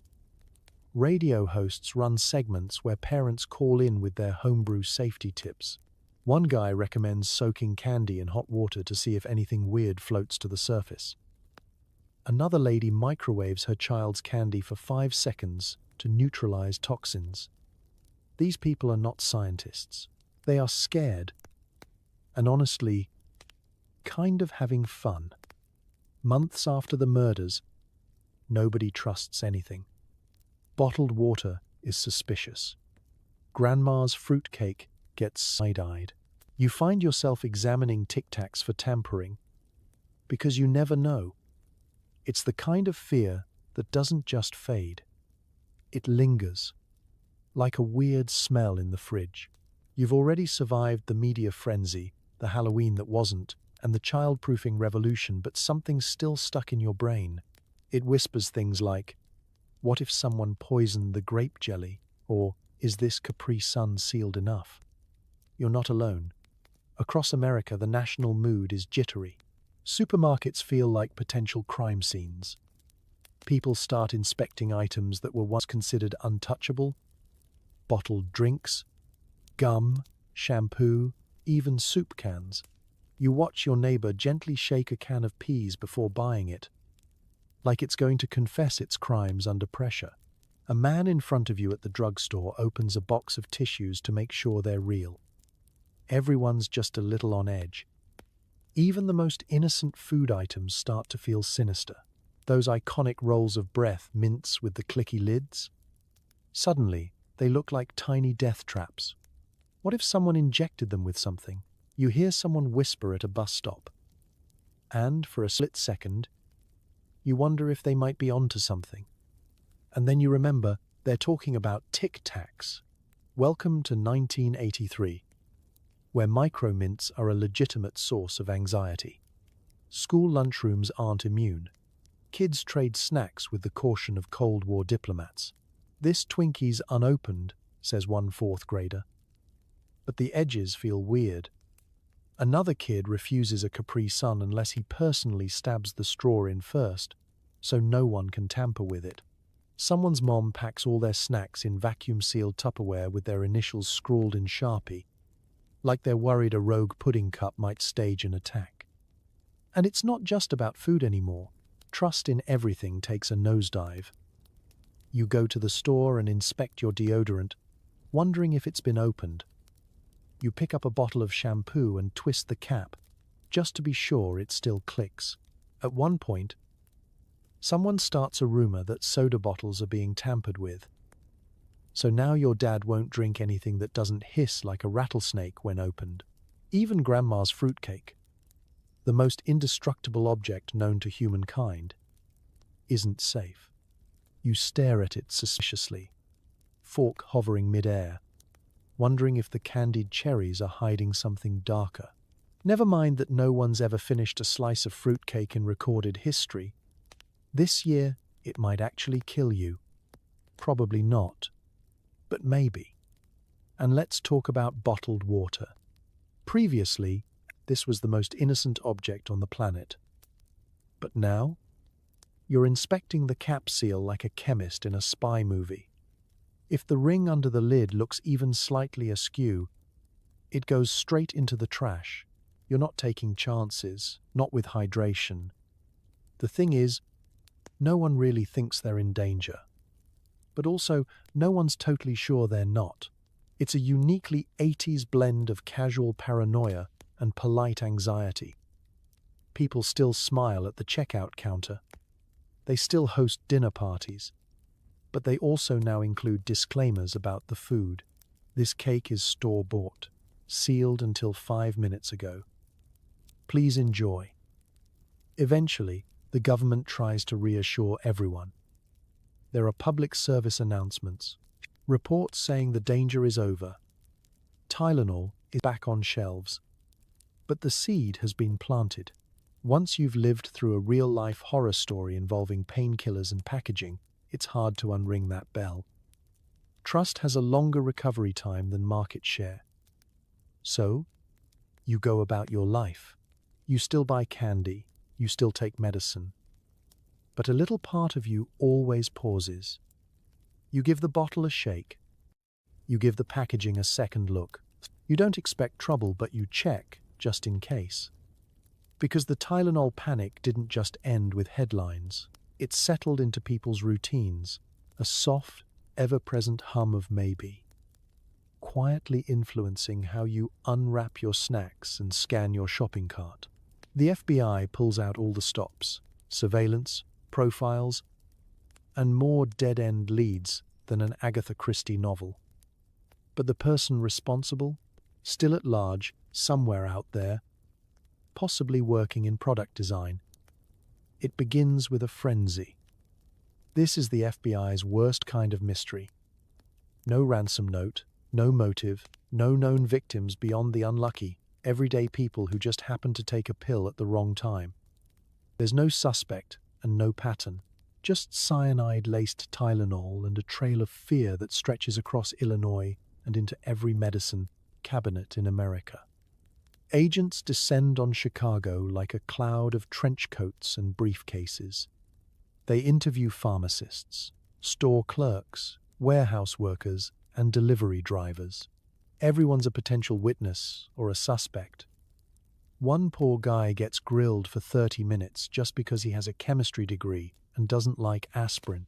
If you so much as looked like you understood molecules, you were fair game. They start building a profile. It's not exactly comforting. The theoretical culprit is described as intelligent, meticulous, and likely male, which is, unhelpfully, the same profile as most mid-level accountants and every substitute chemistry teacher in the country. They narrow it down to someone who could have had access to the medicine after it left the factory, which is somehow both specific and maddeningly broad. In the absence of good leads, the FBI does what any red-blooded American agency would do. They publish a hotline and hope for the best. Thousands of calls pour in. Some useful, most not. A guy in Detroit insists his neighbor is the poisoner because he walks weird and owns a lot of jars.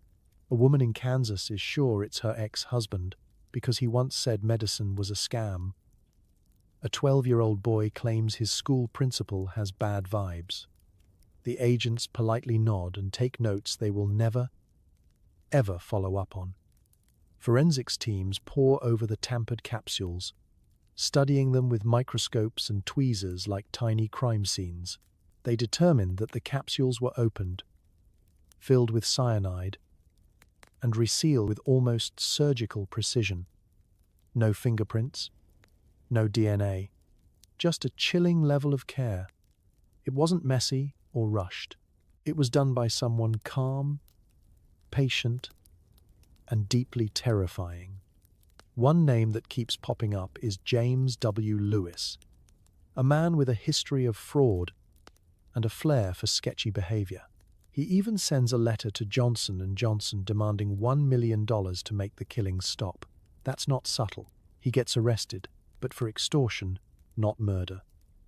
There's no evidence he ever touched the bottles, let alone tampered with them.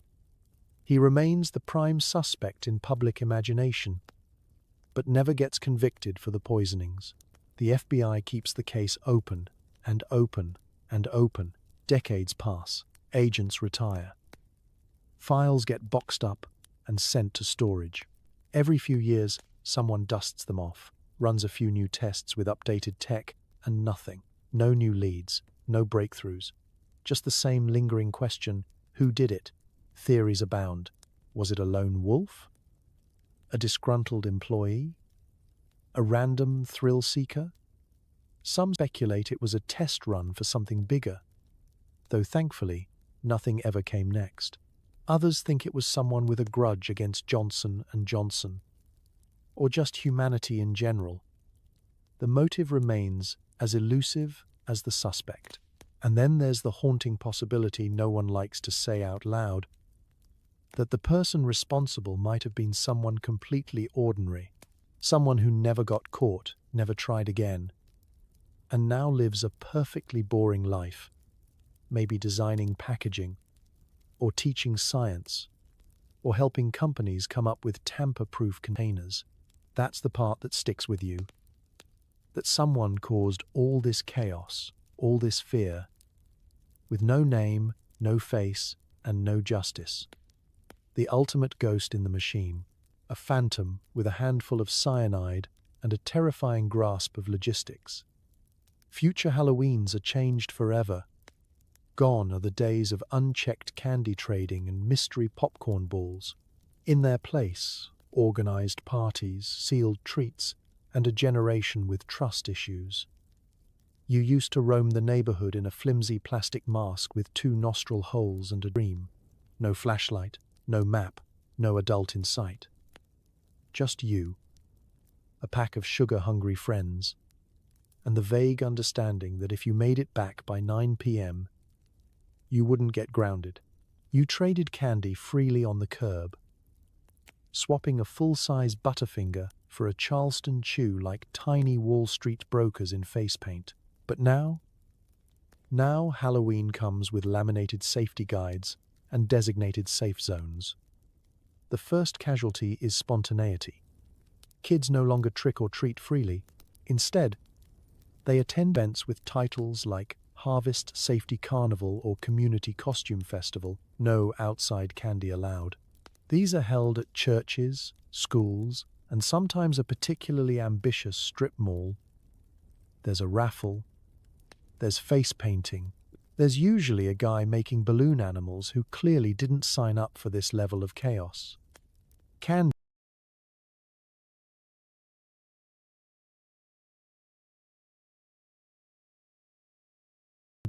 Once the Wild West of child-led bartering, becomes a tightly regulated economy. Everything must be pre-packaged, individually sealed, and ideally labeled by a recognizable brand. Homemade treats? Banned. Ziploc baggies filled with M&Ms? Suspicious. Hand-decorated cookies from your sweet neighbor down the block? Straight into the trash. The rule is simple. If it looks like someone could have tampered with it, it gets confiscated. No questions, no tears, no appeals. Parents now hover like Secret Service agents. One walks 10 paces ahead with a flashlight, scanning the sidewalks for hazards. Another lingers at the back of the group, double-checking the addresses of participating houses like they're running a tactical op. Trick-or-treating becomes a single-file operation with designated chaperones and mandatory reflective vests. Even the costumes start to change. Gone are the masks that limit your breathing and field of vision. Too risky. In come the safety-friendly costumes with glow-in-the-dark trim, breathable mesh, and optional ID tags. One kid shows up dressed as a high-visibility construction worker, and everyone applauds his practicality. You long for the days when you could be a bloody zombie without getting a pamphlet from a concerned parent. By the late 80s, some towns tried trunk or treat events where kids collect candy from the backs of decorated cars parked in well-lit lots. It's festive. It's supervised. It's slightly dystopian. You walk from one Subaru to another, pretending it's the same as knocking on doors, while your dad makes small talk with someone's orthodontist over cider in a solo cup. The ritual of candy inspection becomes its own mini-holiday. You come home, dump your haul onto the carpet, and watch your parents perform a full audit. They poke, prod, sniff, slice, and possibly run a few pieces under the hot tap just to be sure. The phrase "let me check that" first becomes a guaranteed way for an adult to claim your best chocolate under the guise of safety. As a result, the post-Tylenol generation grows up with a subtle but permanent twitch. You trust brands, packaging, tamper seals. You side-eye anything wrapped in wax paper. You say things like, "better safe than sorry," while slicing open a candy bar with surgical precision. You carry that mindset into adulthood, hesitating slightly before opening anything that's already been opened. Even a bag of chips your friend swears he just opened like 2 minutes ago. The Tylenol murders birth a new era of helicopter parenting. Playgrounds get safer, food gets blander, and stranger danger becomes the national motto. Before 1982, parenting was, let's say, hands-off. Kids rode bikes without helmets, played unsupervised in drainage ditches, and drank water straight from the garden hose like feral raccoons. Your parents weren't neglectful. They were just busy doing adult things, like smoking indoors and ignoring OSHA. But after the Tylenol murders? Oh no. That carefree parenting era screeched to a halt faster than a kid discovering a Brussels sprout in their Halloween candy. Suddenly, danger wasn't just lurking in dark alleys. It was hiding in your medicine cabinet, your lunchbox, and possibly your Capri Sundae. If a child could die from something as innocent as a Tylenol, then nothing was safe. And so began the great overcorrection of 1982. Playgrounds, once thrilling landscapes of metal and concrete, got a tame, full makeover. Gone were the towering jungle gyms with exposed bolts and questionable rust. In came plastic playsets with rounded edges and rubber flooring soft enough to nap on. The merry-go-round, aka the centrifugal child launcher, was quietly retired. The seesaw was replaced with interactive balance devices. And the monkey bars? Lowered, padded, and eventually replaced with ropes that led nowhere. School lunches became a bland parade of safety. Peanut butter became controversial. Homemade anything was banned. Every lunchbox had to be labeled, sealed, and packed in a cooler bag like it was heading on an international flight. You couldn't trade snacks anymore. What if your fruit roll-up had foreign bacteria? Food in general went through a nervous breakdown.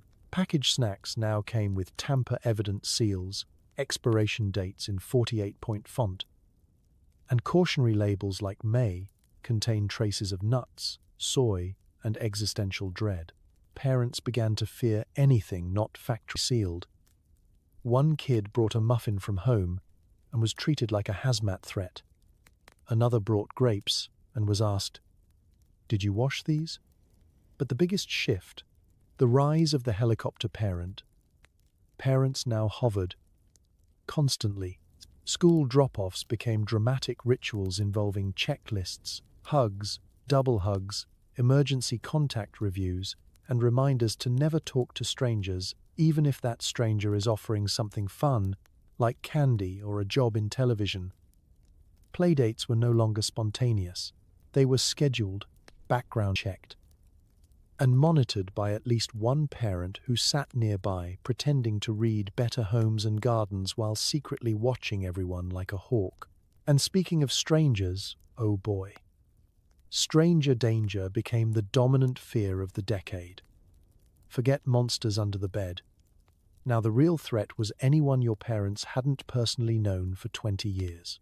Schools brought in police officers to teach kids how to scream, run, and if necessary, karate chop their way to safety. You were told never to accept candy, rides, or even compliments from a stranger. Your world got smaller, more padded, more supervised. Kids started wearing ID bracelets. Some wore whistle necklaces. One company even made shoe tags with emergency numbers. It was like preparing for a toddler-themed episode of Survivor. And honestly, some kids liked it. There was a certain prestige in having your very own laminated safety card. Nothing says independence like being pre-approved for a minor panic attack. Even leisure activities weren't safe. Pool parties required lifeguards and a roster of certified flotation devices. Sledding hills were cordoned off. Roller skating involved knee pads, wrist guards, and a helmet thick enough to survive a space launch. One family refused to let their child attend a birthday party because they weren't confident in the trampoline's bounce ratio. It sounds absurd now, but at the time, it felt necessary. People had been blindsided. A product they trusted turned deadly, and it shattered their sense of control. So they clung to what they could control. Safety measures, routines, checklists, and laminated everything. And from those anxious, well-meaning reactions came a whole new style of parenting. A generation of kids raised with love, caution, and the faint suspicion that literally anything could be dangerous, including their own lunch. No major event is complete without conspiracy theories. Soon, radio hosts, neighbors, and your Aunt Linda all have their own theories about who did it and why. It starts slow. A few weird letters to the editor. A guy on late-night AM radio connecting dots that don't exist. A neighbor who says, "You know, I always thought something was fishy about Tylenol, but by the end of the week, it's full-blown tinfoil bonanza." Welcome to 1982, where national tragedy meets unfiltered imagination, and every uncle suddenly becomes an investigative journalist. Talk shows are the epicenter. Before Reddit, before YouTube rabbit holes, before podcasts hosted by guys named Ace with questionable soundproofing, there were late-night TV hosts and radio personalities with too much airtime and not enough oversight. You flip on the TV after 11 p.m. and hear a man say, "Now, I'm not saying aliens did it, but I am saying the capsules were shaped suspiciously like UFOs." Coast-to-coast AM becomes gospel. You know the type. Gravel-voiced hosts who sound like they've been awake for 36 hours and just know something big is being covered up. They take anonymous calls from people who can't say where they work but have seen things. One guy claims the poisonings were a test run for mind control. Another is convinced the whole thing was engineered by Big Aspirin to discredit acetaminophen. You can't prove they're wrong, but that's the beauty of a good conspiracy. In kitchens and bar shops across America, theories multiply. Aunt Linda says it was definitely the government. They wanted to scare us into taking fewer pills, she says, while stirring coffee and refusing to elaborate. Your neighbor insists it was a foreign spy, testing how fast the US would react to an internal threat. One kid on the playground swears his cousin knows a guy whose friend's dad saw a shady figure dropping pills into a bottle behind a CVS. This CVS does not exist. There's something comforting about it. In a weird way, if the poisonings were a master plan, then maybe it wasn't just meaningless evil. Maybe there's a reason, a villain, an answer, and humans love answers. Even if they're completely made up. Soon, tabloids get involved. Headlines scream things like "Tylenol terrorists still at large" and "Is it in your bottle?" complete with zoomed-in photos of pills that somehow look guilty. Grocery stores see a run on herbal remedies.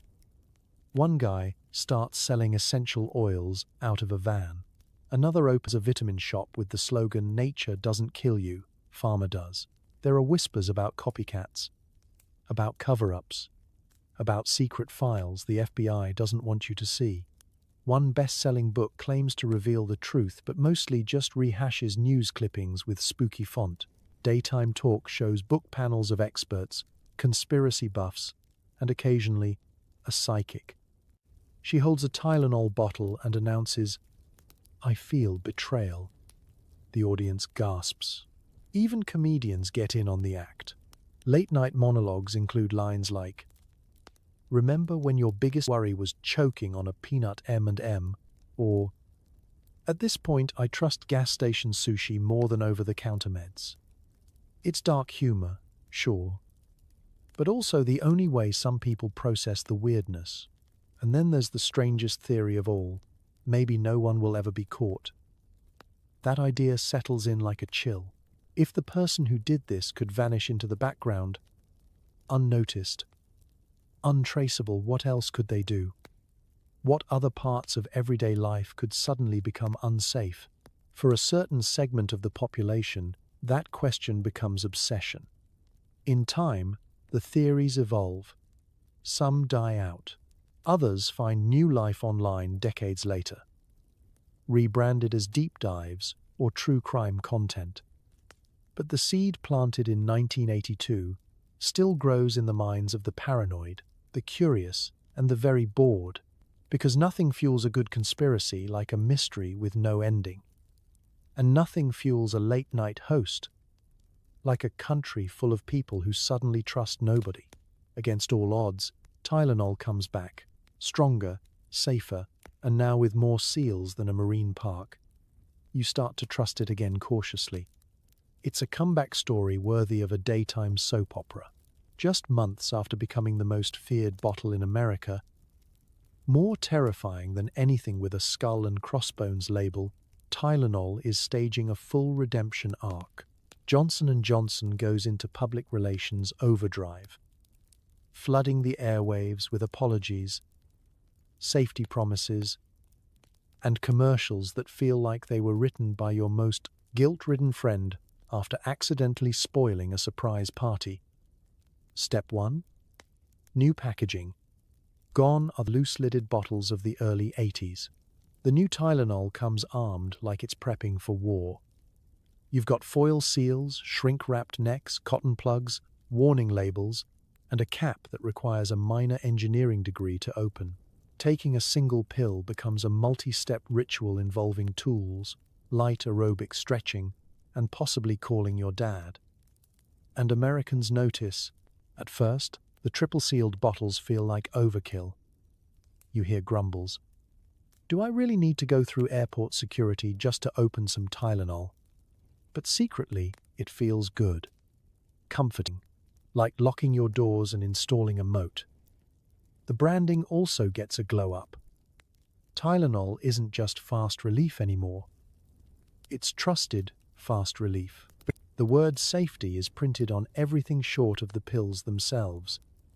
Commercials show happy, healthy families smiling at their tamper-proof bottles as if the packaging just told a funny joke.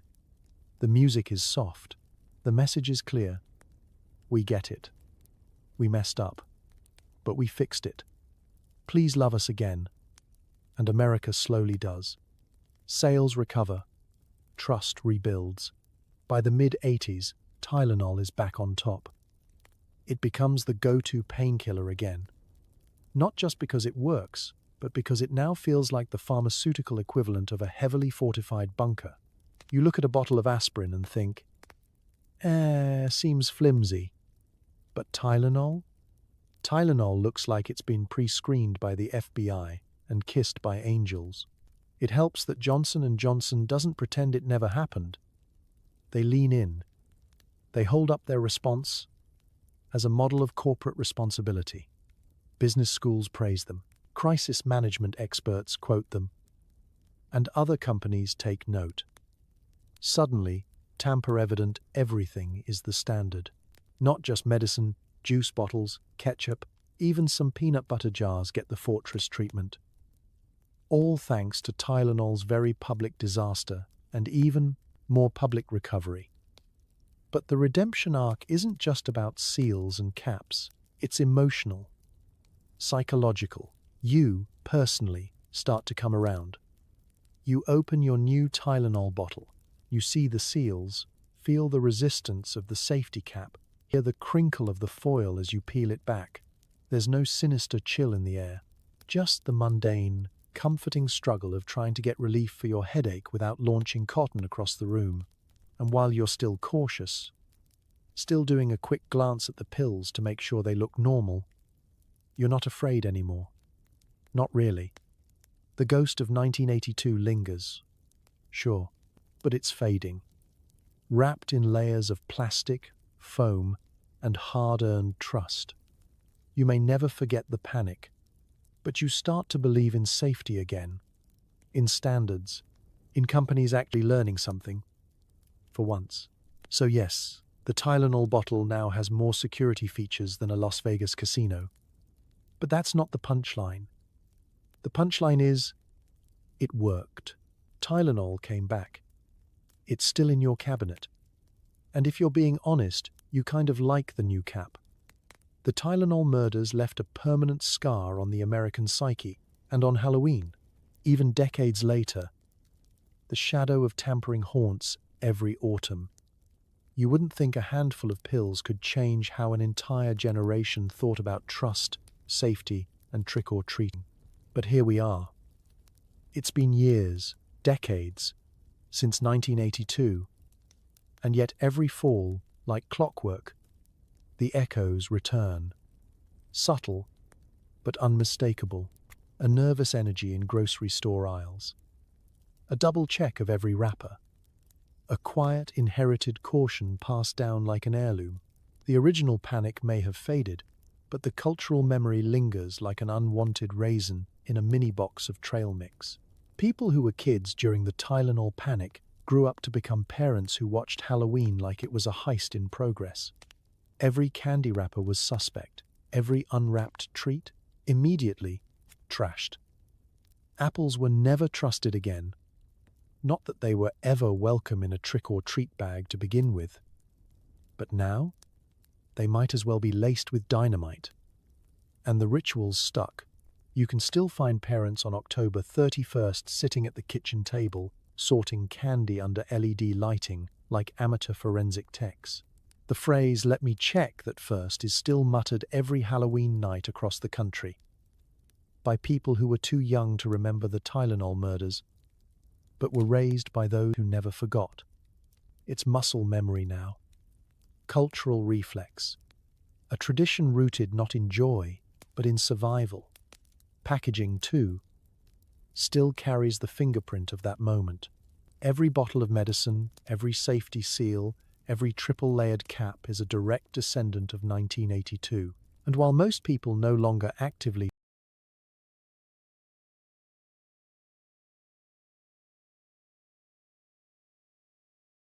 fear tampering, the presence of those seals quietly reassures us.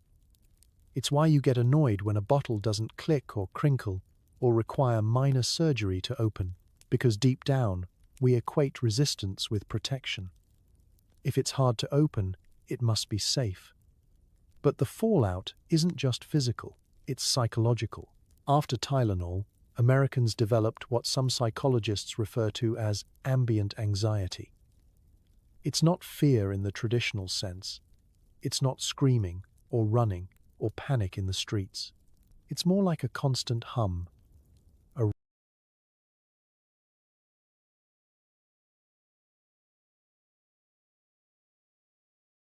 readiness to be suspicious.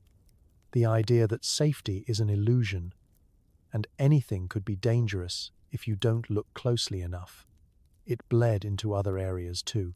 We started locking things more, watching things more, teaching our kids caution first, curiosity second. And it wasn't just Halloween.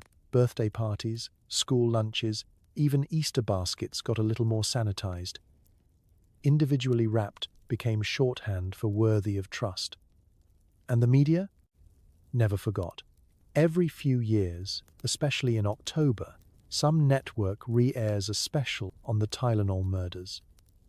There's always new packaging, technology, or a flashback to the Halloween that changed everything. For the briefest moment, it all feels fresh again. People share their stories. You'll hear someone say, "My mom never let us eat our candy until it was checked," or "We never got homemade treats again after that," or even just, "I still can't open a bottle of pills without thinking about it." That's the legacy, not the panic, not even the fear, but the adjustment, the shift in how we trust. Every Halloween, every safety seal, every cautious glance at a medicine bottle is a quiet memorial to 1982. No monument, no plaque, just habits, behavior, the little things we do because of the 1 year things got weird. And for all the improvements, better packaging, smarter safety protocols, faster recalls, the truth is, we never really went back. We just got better at living with the shadow. So, the next time you open a Tylenol bottle and struggle with the seal, or inspect your kid's candy like it owes you money, take a moment. That's the long-term fallout.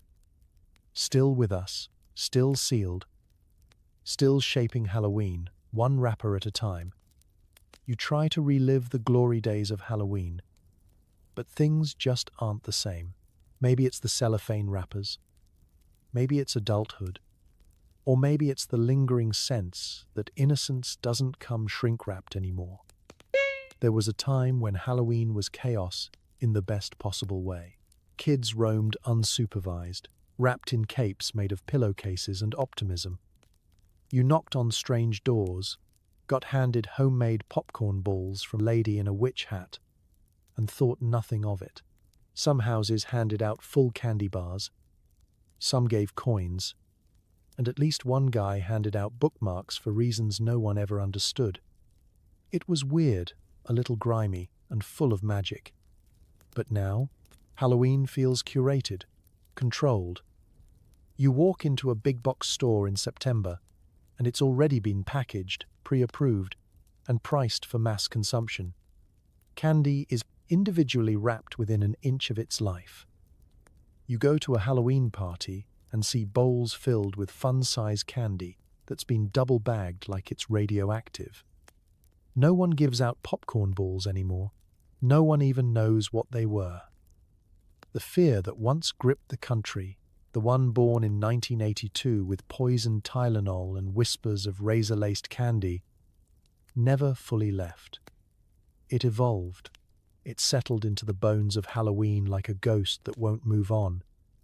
Parents still do the candy inspections, even if they don't really believe they'll find anything. There's a ritual to it now. Dump the bag, sort the loot, check the seals, wonder aloud if Skittles were always this hard. Eat the Twix yourself. You know for safety. Even the costumes changed. What was once a homemade Frankenstein stitched together with duct tape and hope is now a $59 polyester jumpsuit from Target with flame retardant written on the tag. You miss the messiness, the effort, the slight danger that your ghost costume might burst into flames if you walk too close to a jack-o'-lantern. And then there's the vibe shift. Back then, Halloween was a kid's holiday, the kind where adults were barely involved unless they were handing out candy or putting on a scary mask to terrify the neighbor's toddler. Now, it's a lifestyle. Instagram-worthy decorations, matching family costumes, boo baskets. What are boo baskets? You still don't know, but you've given 3 and received none. Somewhere along the way, Halloween got clean. But despite all this, despite the shrink wrap, the seals, the trunk or treats held in church parking lots under floodlights, you still go out, you still buy candy, you still carve a pumpkin.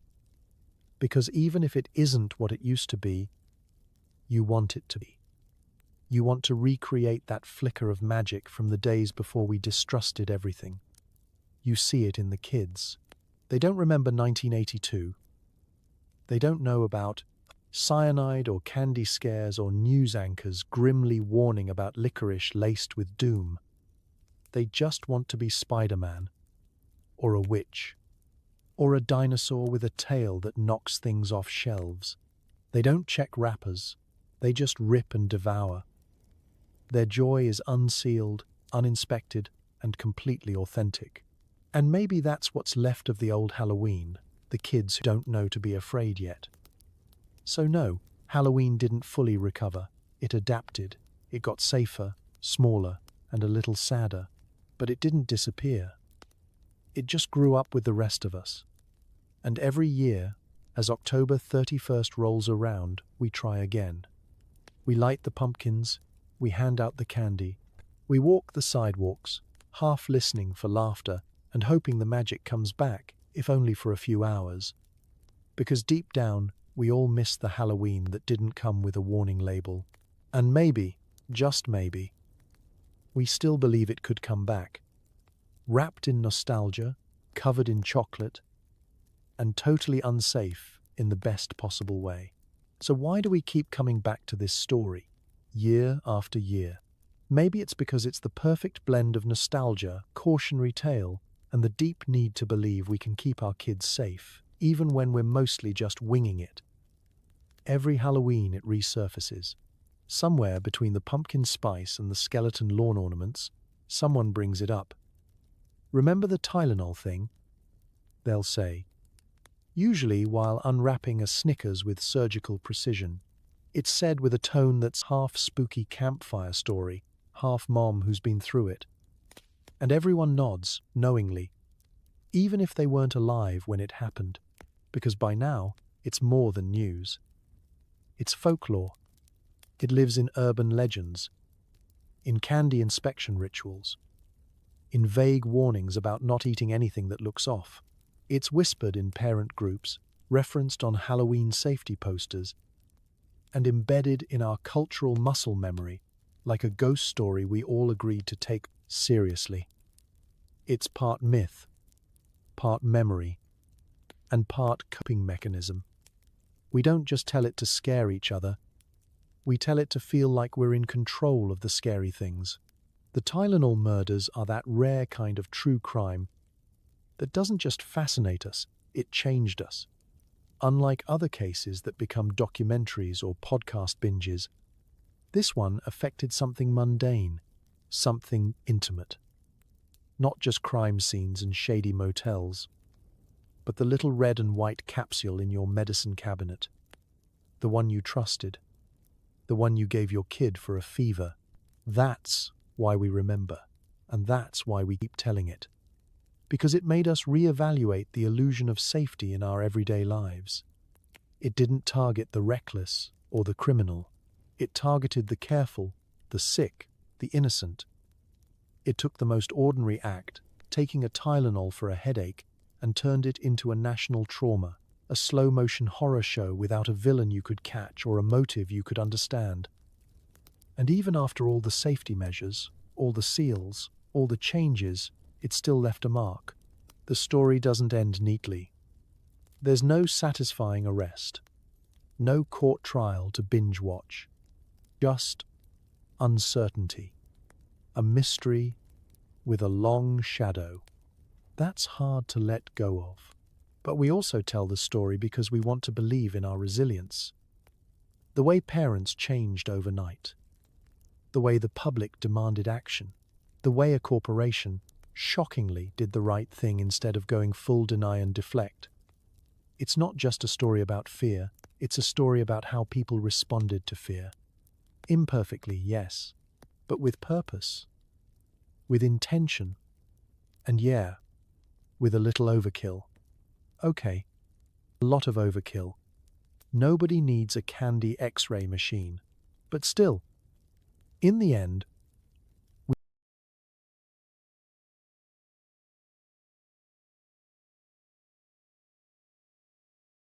we tell the story because it helps us feel like we're doing something.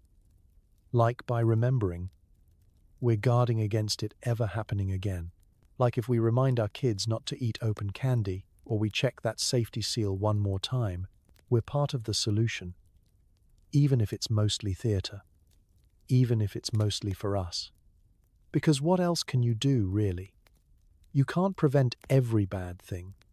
You can't pad every corner of the world. But you can tell the story. You can teach caution. You can make your kids wait 5 minutes while you go through their Halloween candy, like you're defusing a chocolate-covered bomb. And maybe, just maybe, that gives you a little peace. So we pass it down, not to terrify, but to prepare. Not to punish Halloween, but to protect what's left of its magic. The Tylenol murders were terrifying, yes. But the story we tell about them?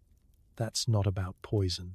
Local officials and nervous parents organize candy buybacks, a sort of sugar amnesty program where kids can exchange their suspicious loot for cold, hard cash or, if they're unlucky, a coupon for carrot sticks at the local health food store. Suddenly, every 6-year-old becomes an expert negotiator, demanding hazard pay for each unopened Reese's. It's the kind of idea only early 1980s America could produce. Take something children love, associate it with danger, and then introduce bureaucracy to clean up the emotional mess. The Great Candy Buyback was part public health initiative, part PR stunt, and part fever dream, born out of pure, weaponized suburban paranoia. But to the kids on the ground, it was the closest they'd ever come to a candy-based stock market crash. It started innocently enough. A few well-meaning towns in the Midwest, always the Midwest, rolled out the idea as a way to promote safe choices. Flyers went out to parents.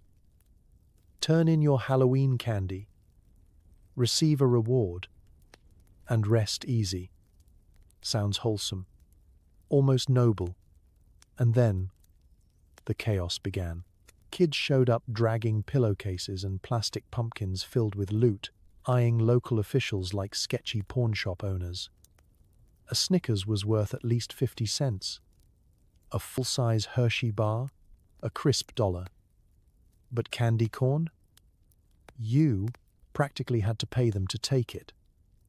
One girl from Des Moines brought in a 3-pound sack of individually wrapped sour balls and asked for a pony. She did not receive one, but her ambition was noted. Suddenly, local gyms, dentist offices, and even health food stores wanted in. Turn in your candy, get a gift card. Donate your loot, win a raffle for a new bike. The motives varied. Some wanted to support healthier habits. Others just didn't want their own kids bouncing off the walls for 3 days straight. Whatever the reason, the result was the same. Halloween became transactional.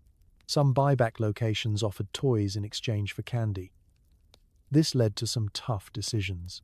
You could either keep your contraband Kit Kats and risk your parents' disappointment, or trade them for a plastic spider ring and a bouncy ball. Kids debated this with the seriousness of Wall Street analysts. If I give up my Twix now, one child reasoned, I can invest in a super soaker by Christmas. But not everyone played fair. In households across America, siblings teamed up to maximize returns. One would gather candy from the neighborhood, the other would convince the parents it was dangerous. Together, they'd bring it in, collect the payout, and then hit up the discount aisle on November 1st for candy that, ironically, was now considered safe again because it was store-bought in bulk. Parents, meanwhile, loved the idea, at least on paper. It gave them a way to avoid being the bad guy. Sorry, honey, it's just not safe. But hey, here's $2 and a granola bar. Some leaned fully into it, designing elaborate point systems where Tootsie Rolls were worth 5 points, and anything with nougat required a waiver. Others used it as a sneaky way to reclaim control over their kids' diet and reduce the annual sugar binge. Win-win. Of course, some kids weren't buying it. If the candy's so dangerous, one 4th grader reportedly said, "Why does the mayor want to collect it?" An excellent question, which no adult wanted to answer. Conspiracy theories began to bubble. Was the government stockpiling sugar? Were dentists using the candy as bait to create new cavities? Were all the almond joys secretly recycled into airline snacks? The real answer, of course, was far simpler. Adults panicked. And when adults panic, they tend to throw money at the problem, or in this case, gift cards and celery sticks. By the late 80s, the buyback programs started to fizzle out, replaced by more subdued forms of parental control, candy sorting, stealthy confiscation, and the time-honored parent tax, where all Reese's mysteriously disappear during inspection. With suburban streets officially deemed too dangerous, The 80s witness a bizarre migration, trick-or-treating at the mall. You shuffle under fluorescent lights, hitting up Orange Julius for fun-size Skittles, and watching Spider-Man pose for Polaroids in front of Radio Shack. Halloween has never felt more like a team-building exercise at an insurance company. Welcome to Trick or Treat Light, the diet version of Halloween. Same costumes, half the soul. It's the perfect solution for anxious parents, overwhelmed mall managers, and corporations desperate for a reason to move inventory before the Christmas onslaught. Malls promise a safe, climate-controlled Halloween experience, which is code for no candy from strangers, no walking outside, and zero chance of getting run over by someone dressed as Darth Vader on a BMX bike. It starts around 5 p.m. on Halloween night. You show up at the mall in costume, usually wearing a winter coat over it because October in the 80s couldn't pick a temperature. Your cape is peeking out from your parka.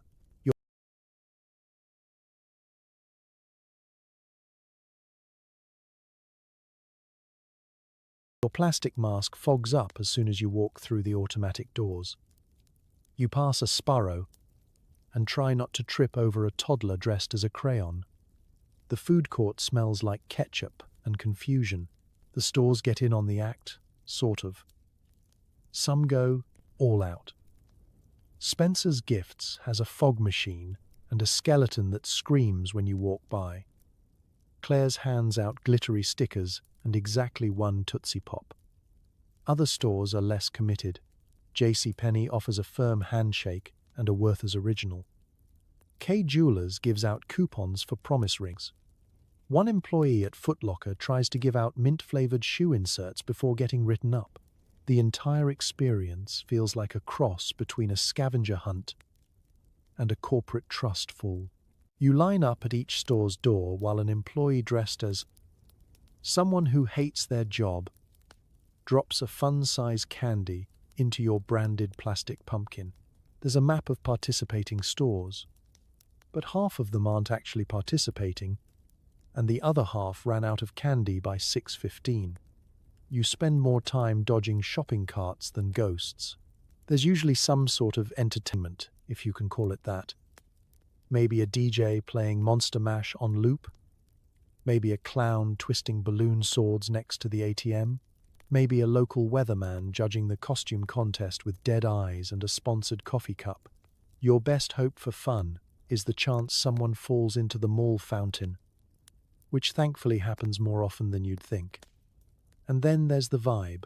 Outside Halloween has mystery, mischief, the crisp air, the rustle of leaves, and the dim thrill of knocking on an unknown door. Mall Halloween has linoleum floors, ceiling tiles, and that faint smell of pretzels and janitorial lemon. You're not trick-or-treating, you're just walking past mannequins, under fluorescent lights.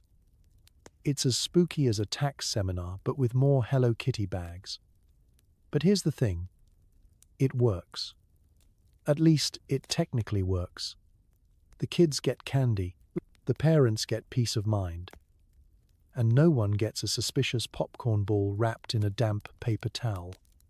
For a while, this is just how it goes. Entire childhoods take place under skylights and security cameras, chasing sweet rewards through a maze of Gap Kids and Sunglass Hut. Fashion is forever changed. Kids show up in costumes that are basically plastic tarps, while parents walk the neighborhood with flashlights, gloves, and a grim sense of purpose. Somewhere, a mom in a painter's mask invents the biohazard ninja look, only to discover it's still less terrifying than a clown. Welcome to Halloween, post-1982, where even Dracula isn't allowed out without a safety inspection. The panic from the Tylenol murders doesn't just rewrite the rules of candy, it gives Halloween fashion a full-blown identity crisis. Gone are the days of carefree bedsheet ghosts and hobbling together a robot costume from cardboard and dreams. Now, everything has to pass through the filter of maximum caution, minimal airflow. Let's start with the kids. In the early 80s, store-bought Halloween costumes meant one thing: thin plastic suits that looked like garbage bags printed with questionable art, and a brittle, terrifying mask that attached with a rubber band designed to snap at the worst moment. These things were flammable, sweat-inducing, and about as breathable as a Ziploc bag.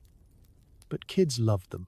Post-1982, however, something shifts. The costumes get even more sealed. Parents are suspicious of anything open or homemade. Because who knows what someone could slip into a handmade princess dress? The safest option becomes wrapping your child in layers of plastic, Velcro, and paranoia. One kid goes as a jelly bean in a giant Ziploc bag filled with balloons. Another dresses as Plastic Wrap Man, which sounds fun until he starts overheating 2 blocks in. And then there's the rise of propless costumes. Anything with fake weapons is frowned upon now. Too much chance for something to be hidden inside. Swords become foam noodles. Wands are reduced to chopsticks. One child's lightsaber is replaced with a glow stick and a lot of imagination. You haven't known heartbreak until you've seen a 5-year-old Jedi try to fight Darth Vader with a flashlight from Radio Shack. But if the kids are cautious, the parents are next level. Moms and dads now patrol the sidewalks like neighborhood watch ninjas. They wear gloves, because who knows what kind of fingerprints might be left on a Tampa Snickers. Some have flashlights powerful enough to land a plane. Others bring walkie-talkies, laminated route maps, and emergency contact lists printed on dot matrix paper. One mom wears a full painter's mask and a poncho labeled Candy Patrol. Another hands out antiseptic wipes at every door just in case. And of course, the rise of the fanny pack, a misunderstood but essential part of any suburban tactical kit. It's stocked with latex gloves, spare batteries, and at least 1 tube of Neosporin. These are the Halloween commandos, the hazmat chaperones, the ninja moms. And yes, they're intense, but also deeply hilariously human. They're doing their best with the information they have, trying to keep things magical while low-key expecting the apocalypse. Their battle cry is, "Just let me check that first." Their weapon of choice: a suspicious squint and a slightly overpowered flashlight. But even with all the over-preparation, the costumes still find ways to shine. A kid in head-to-toe bubble wrap is both aesthetically bold and functionally safe. A group of kids goes as FDA inspectors, complete with clipboards and lab coats. One dad dresses as a trust issue, a cardboard box labeled "Open at your own risk." Trick-or-treating may be more stressful, but the post-Halloween candy trade reaches new levels of sophistication. Kids gather in garages and basements for the annual candy exchange, where Smarties are the new gold standard, and anyone offering unwrapped treats is immediately exiled from the table. This isn't a game. This is a free market in its purest, stickiest form. A financial system powered entirely by sugar, caffeine, and chaos. While adults upstairs sip cider and recount the Tylenol panic for the 3rd year in a row, downstairs, children are transforming a pile of colorful loot into an aggressive, high-stakes barter economy. It's like Wall Street, if Wall Street smelled like melted chocolate and boogers.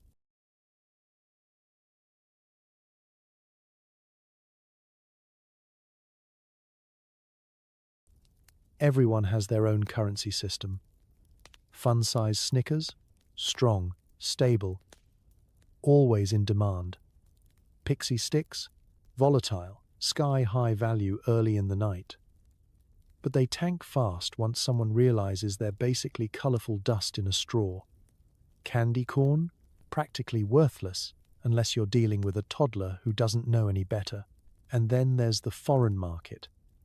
Things like caramello or whatchamacallit bars. Exotic, confusing, and either worth everything or nothing depending on who's at the table. The negotiation